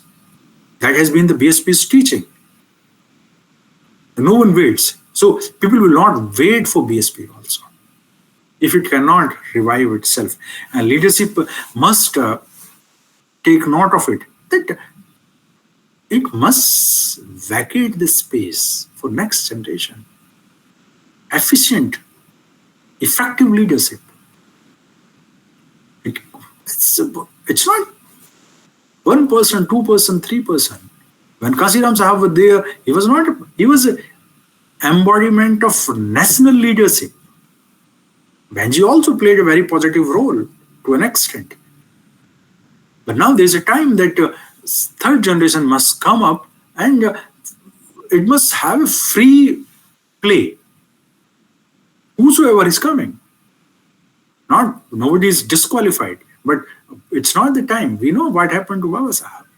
And there are so many grandchildren of Baba Sahab. Last election, Lok Sabha elections, I think 4 contested. All 4 lost. Very badly they lost. So time has changed. One must learn this thing, that if you don't contribute to, then no one is going to give you. Sahab gave it to, transferred the leadership to Behenji because Behenji was capable. She earned it. It's not that Sahab transferred just like that. Even if it goes to Akash and no issues, but he has to prove that he is capable of. And you really cannot continue for generations like that. People are really fed up. Patience is something. You have to have a roadmap, and also whatever we cannot really expect too much inner democracy in India. most of the political parties are behaving like that, but still you have to have a succession road map कि भाई हाँ इस तरीके से चीजें होनी है, so that everybody is aware of this is the process. After a time we really cannot have vague or problematic, unclear system of leadership. Ultimately, people will start asking because things are not appropriate at the moment right now. And I'll make the last point that its future really depend on organizational restructuring, organizational functioning, which needs tremendous overhauling. The way it's happening, it's not, there's hardly any chance of revival the way it is happening. Election by election, BSP is losing its support in almost all elections, in all the states.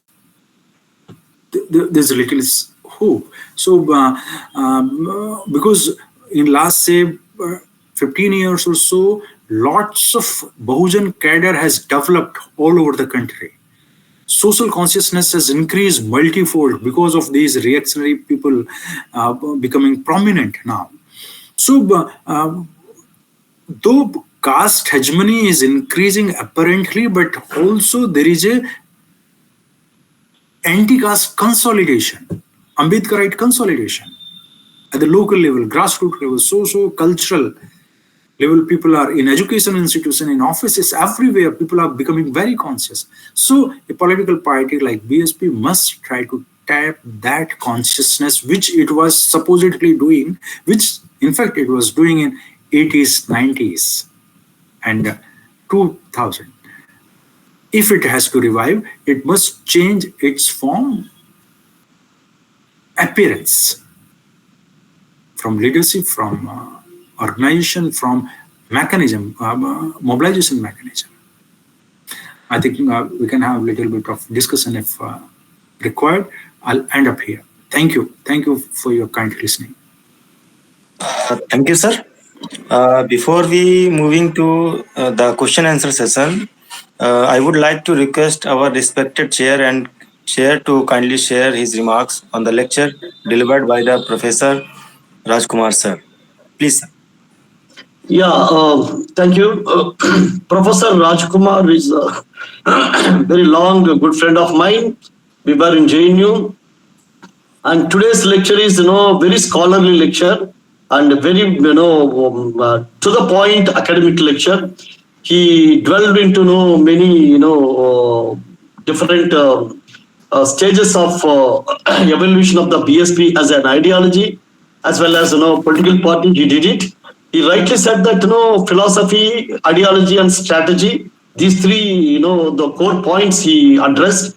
So, being a political scientist, Professor Raj Kumar, dwelled into the BSP origin, its significance, importance, and future, and what challenges it's facing right now. These are these are all well taken. I won't be commenting on his lecture. Why? Because of course, he's a scholar who worked on BSP. He did a research on a BSP. And he's being a political scientist, he's the right person to give a lecture on such a topic called BSP. So commenting on his lecture would be it's not that is not the right thing I am to be done. But being a historian, I am being a historian. If I want to look at the whole BSP from the historical perspective, I would like to just take a 2 or 3 minutes.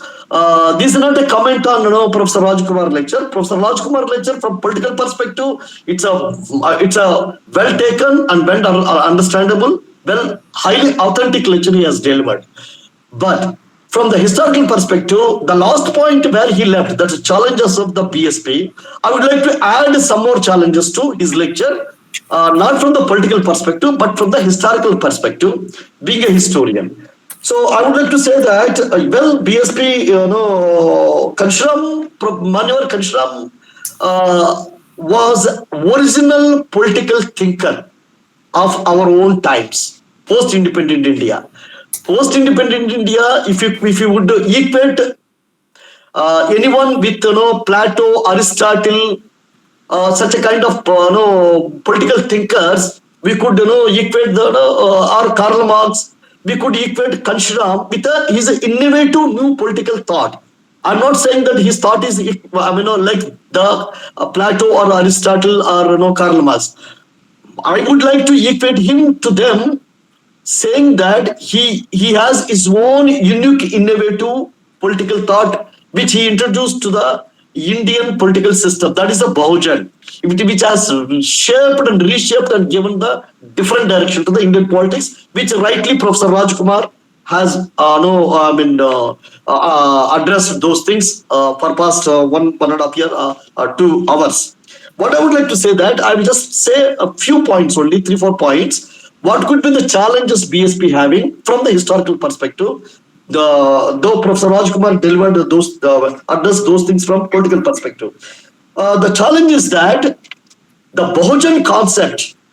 I hope that my points would be taken into account by the Professor Rajkumar in Yes, his question and answer session. He could give his final word. Why? Because I regard he is the final authority on the subject, not me.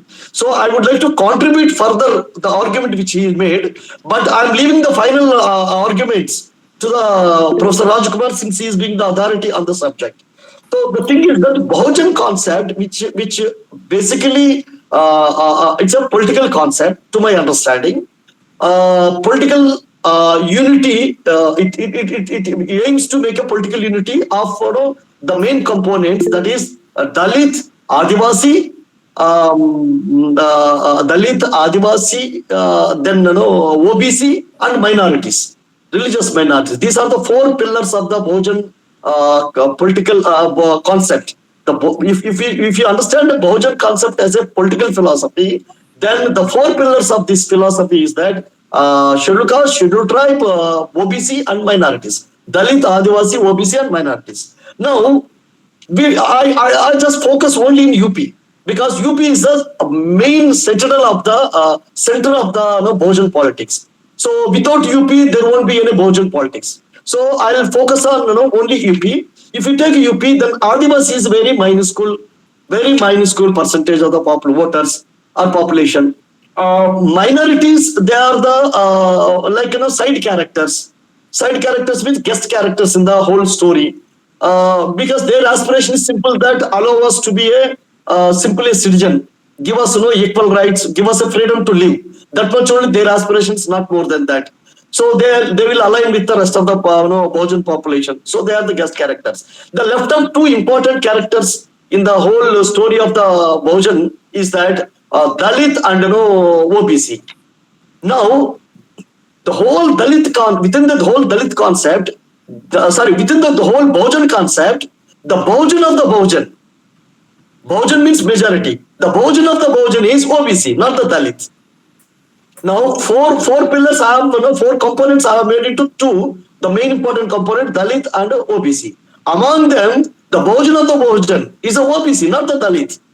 So, hence, if Bahujan concept, Bahujan philosophy has to be successful in terms of political success, if Bahujan philosophy has to be executed in terms of political success, that could happen only with the support of the backward castes, because they are the Bahujan of the Bahujan.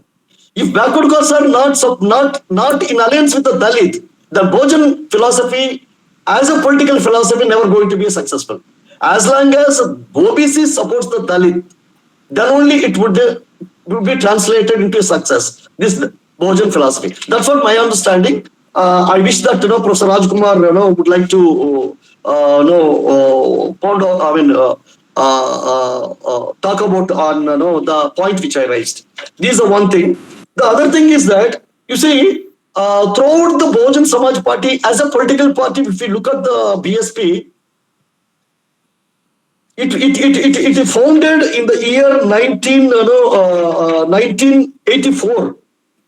The first election, it came to the power not by itself, by aligning with the Samajwadi Party, the core vote bank of the Bahujan Samaj Party is a Dalit. The core vote bank of the Samajwadi Party, SP, is the OBC. Now the question is that Bahujan philosophy as a political formula to be successful, BSP has to align with the backward caste party, SP. BSP by its own unable to convince the OBCs to come under the leadership of a Dalit under the Bahujan Samaj Party. Hence, Bahujan Samaj Party under the leadership of the Dalit has to align with the Samajwadi Party, which is under the leadership of the OBC. So in 1993, Bahujan Samaj Party has to make a OBC as a chief minister, Mr. Mulayam Singh Yadav. Then only SP and BSP alliance had happened. It shows that Bahujan as a philosophy, it's very, very, very, it's a perfect philosophy. It has its own total strength, and no doubt history says that it has changed the direction of the politics. But when it comes to political formula, backward caste never supported the Dalit leadership, even after accepting the Bahujan philosophy. So now look at the all OBC politics. Today's OBC politics are all dominant. They're all accepting directly or indirectly Bahujan philosophy, but not the Dalit leadership. That must be the reason why Bahujan BSP is unable to have its own, political success or government. That's what my understanding. Why it unable to? It's not that Bahujan concept is some problem. No, Bahujan concept, Bahujan philosophy. In fact, backward castes are accepting it directly or indirectly. They are doing the Bahujan politics only, but they are not accepting the Dalit leadership. That is the main reason why BSP unable to form its own government. That is the reason 1993 BSP had to accept the Mulayam Singh Yadav to make him as a OBC chief minister. Now 1995, what happened? We know there is BSP withdrawn the support to Samajwadi Party, and Mulayam Singh Yadav became lost his government, and Mayawati became the chief minister with the support of 15% BJP. We are talking about 85-15. So that 15, that opponent, we look at a strategy. See, my argument is that Bahujan as a philosophy, not a weak. It's a very strong philosophy. But Bahujan as a political formula, it has its own limitations, which Bahujan Samaj Party history itself revealing to us. So 1995, the other side of the 15, represented by the BJP, Bahujan Samaj Party has to have alliance with the BJP to make Mayawati a Dalit chief minister. Then 1997, again BJP support. 2002, again BJP support. This is what happened whenever Mayawati became chief minister. It had aligned with the 15%. The party it aligned with the BJP that represents the 15%. It shows that Bahujan under the leadership of Dalit not accepted by the backward caste. And without the backward caste, Bahujan as a philosophy, as a political formula, not going to successful. Bahujan as a philosophy, perfect. But Bahujan as a political formula, not going to be successful because backward castes are not accepting Dalit leadership.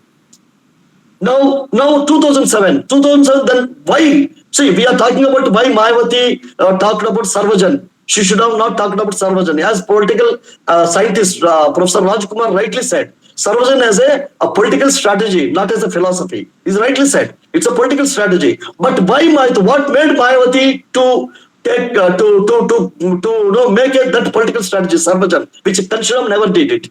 Why she made? Because backward caste not accepting the Dalit leadership, and with the 4 times only that 15% accepted Mayawati to make a, with the support of BJP, she became chief minister. That made Mayawati. She learned the lessons from the history.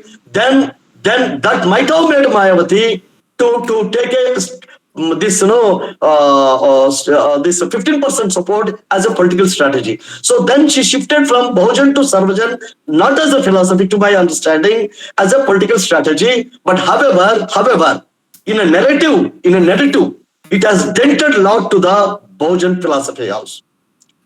Professor Raj Kumar, please note this, what I'm talking. Sarvajan as a political formula, it worked out in 2007, and Mayawati became chief minister all alone with the support of the Sarvajan. That's the 15%, along with the Bahujan. But unless Sarvajan support Bahujan, BJP never, backward caste never accept the Dalit, because the gurus of the backward caste are Sarvajan, spiritual gurus.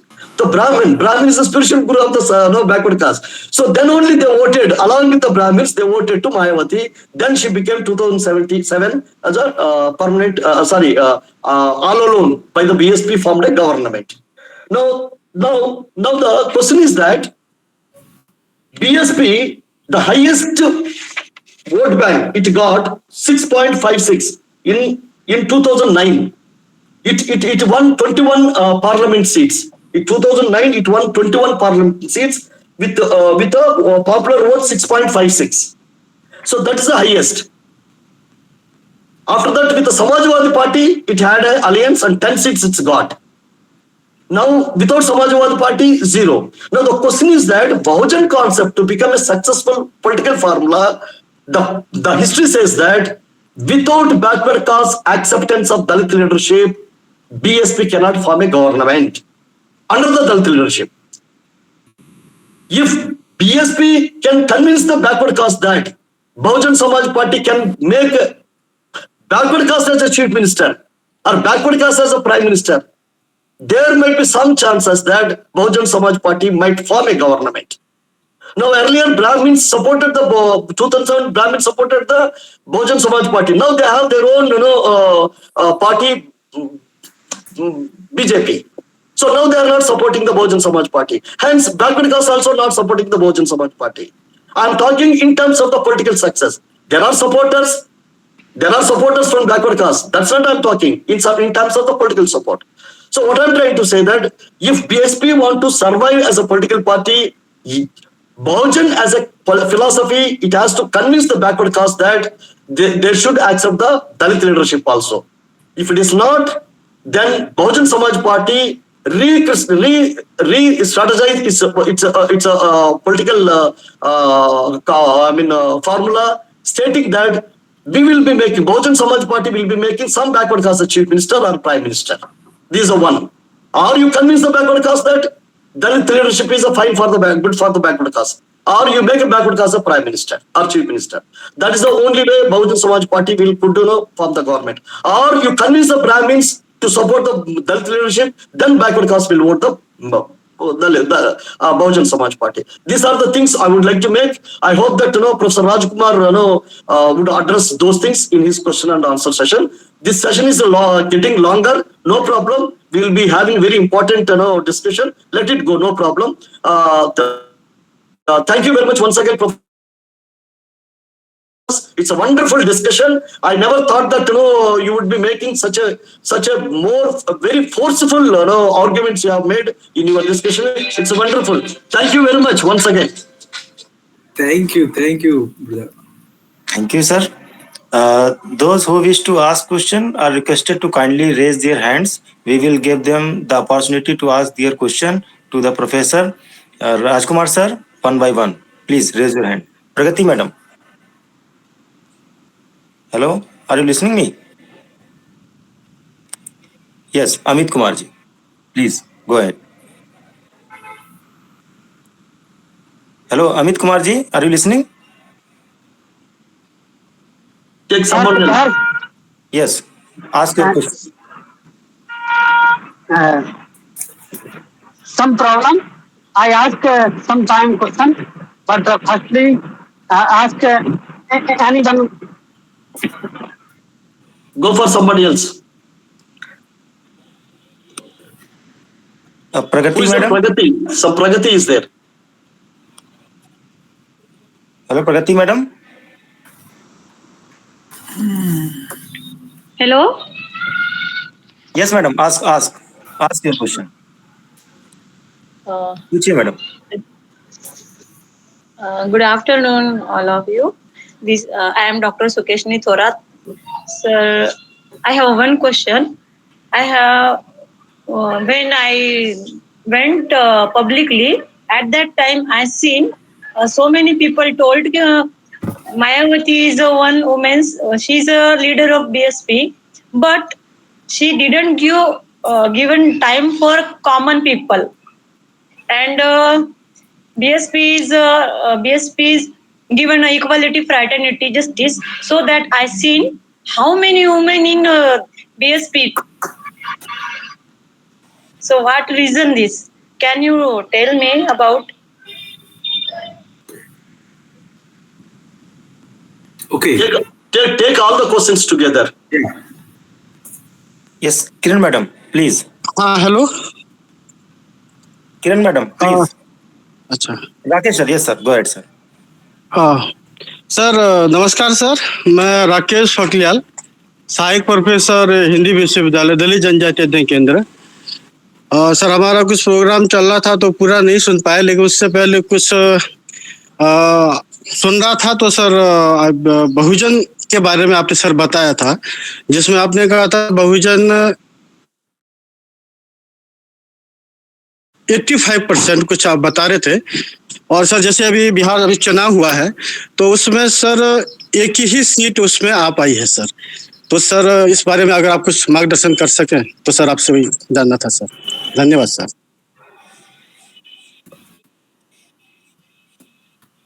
Professor More, you would like to say something? Yeah, I don't have a question because he was very clear in his attempt. Raj Kumar is always. Vijay, Vijay. Yes, I think the situation is really a great concern for political formation. But I think, as you said, because I watch it from the very close quarters, being at the headquarters in Lucknow. And, I see that the state of Uttar Pradesh can only provide a sound base for it to really flourish elsewhere. And at the base itself, if your political performance is not reflected, then the society also tends to get dismayed, and that reflection is also there. But the point is that the aspiration of people for the political formation are still live. Whenever I go to people attend in the socio-cultural meetings, I feel that they have some concern and they always express in one form or other. Primarily because of the fact that the political party as such is not harping on the disenchantmented situation of the political class, the leader, the governing class. There is one blatant failure on this part that the party as such is not harping on the chances that they get every now and then by the ruling class and even by the established class, even in the societal domain.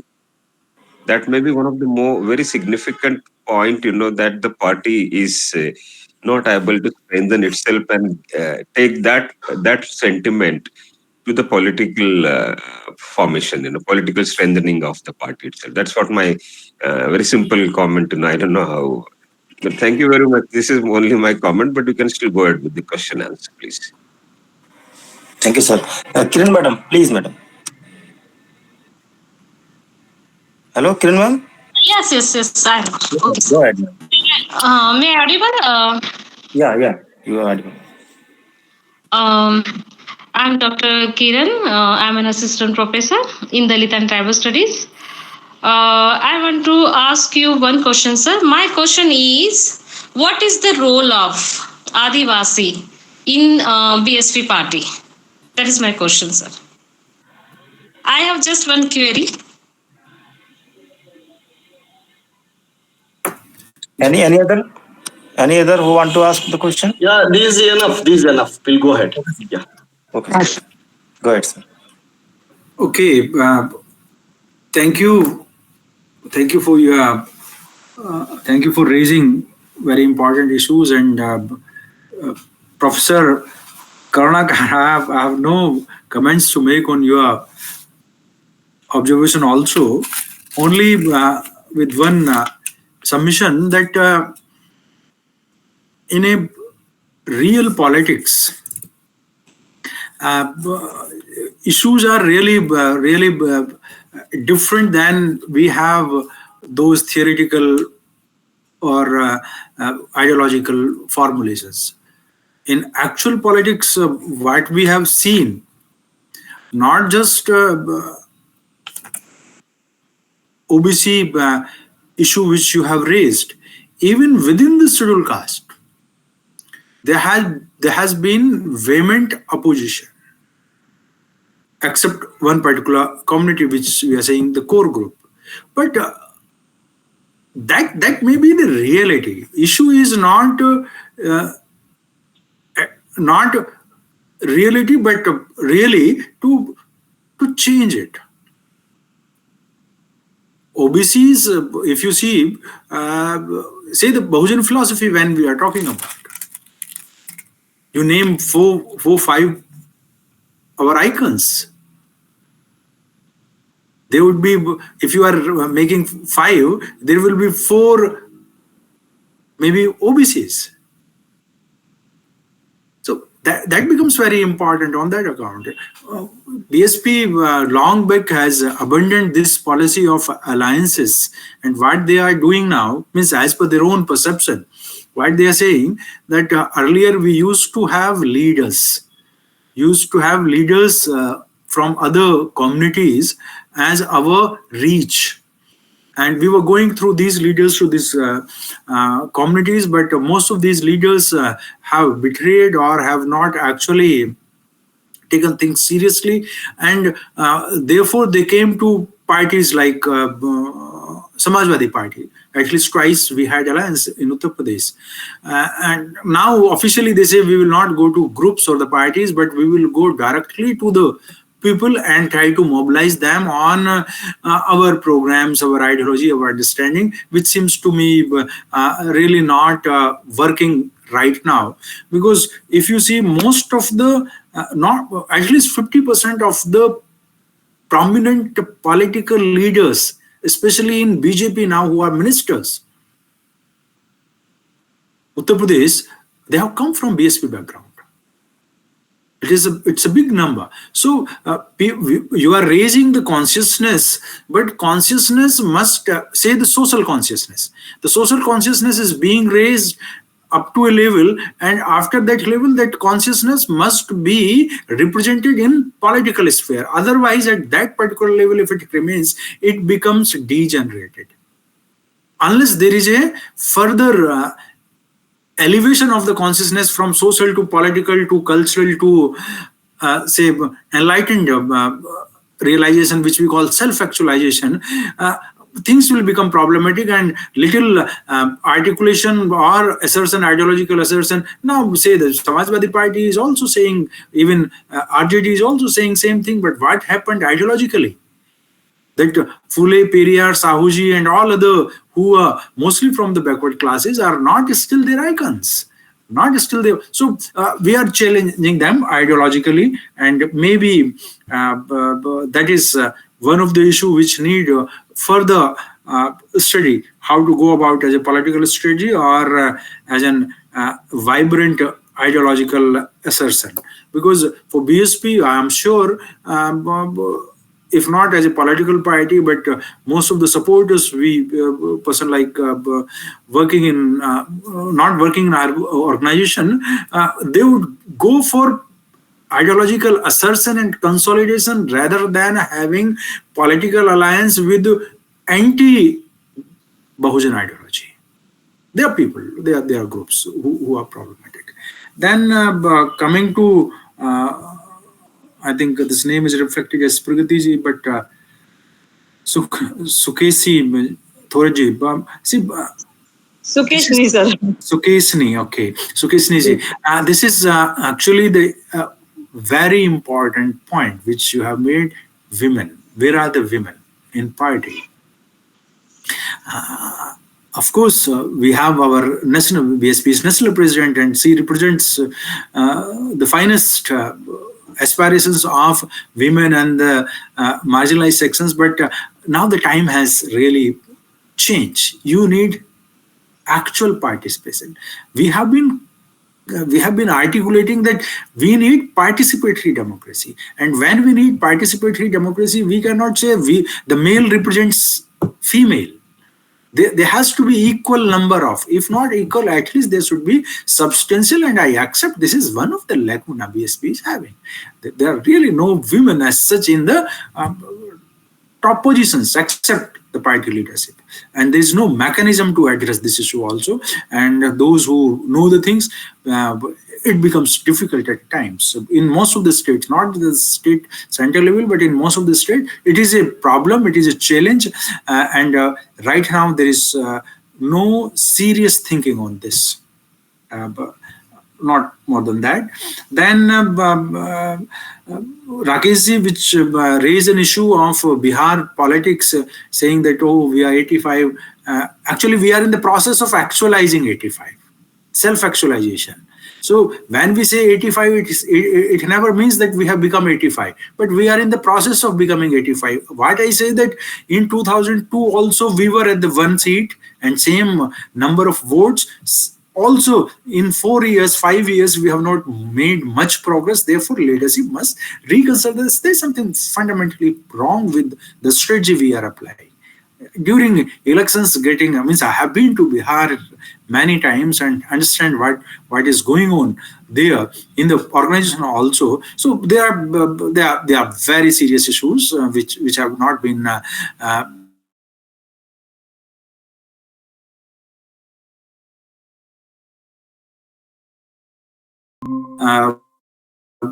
because BSP is just not an election machine, but as an ideological or a perspective writer and propagator, has made tremendous impact on this, and now many of us are now interested in these studies and making our presence felt almost everywhere. Professor Karunyakara, who is there in this center, he knows it much better the way it has been happening now. Thank you. Thank you, sir. Respected chair, sir, may we proceed with the vote of thanks? Yes. Thank you, sir. On behalf of KIDK, Karunyakara Institute of Dalit Knowledge, I warmly thank Professor Dr. L. Karunyakara, sir, a respected Dalit historian and Ambedkar thinker, for kindly chairing today's session. We are also deeply thankful to Professor Raj Kumar, sir, professor at the Department of Political Science, Dyal Singh College, Delhi University, New Delhi, for his very inspiring, thought-provoking lecture on understanding BSP, the idea and challenges. Our sincere thanks to all the participants and attendees of the 23rd online lecture in the KIDK lecture series. We also thank Professor N.K. More, sir, for his kind presence and his insightful views. Also, a special thanks to our coordinators, Dr. Sukeshni, Dr. Darshana, Dr. Smita Bhagat, Mr. Akash Khobragade, Mr. Shreyat and Mr. Vijay Kumre for their continuous effort and support in making this session successful. This lecture series started on Ambedkar Jayanti 2025 continues to spread knowledge and new ideas in the field of Dalit studies. Thank you once again to everyone for your valuable participation. And before we close, please don't forget to subscribe to the Dalit Knowledge YouTube channel, where the recorded session will be uploaded soon. Jai Bhim. The session is over.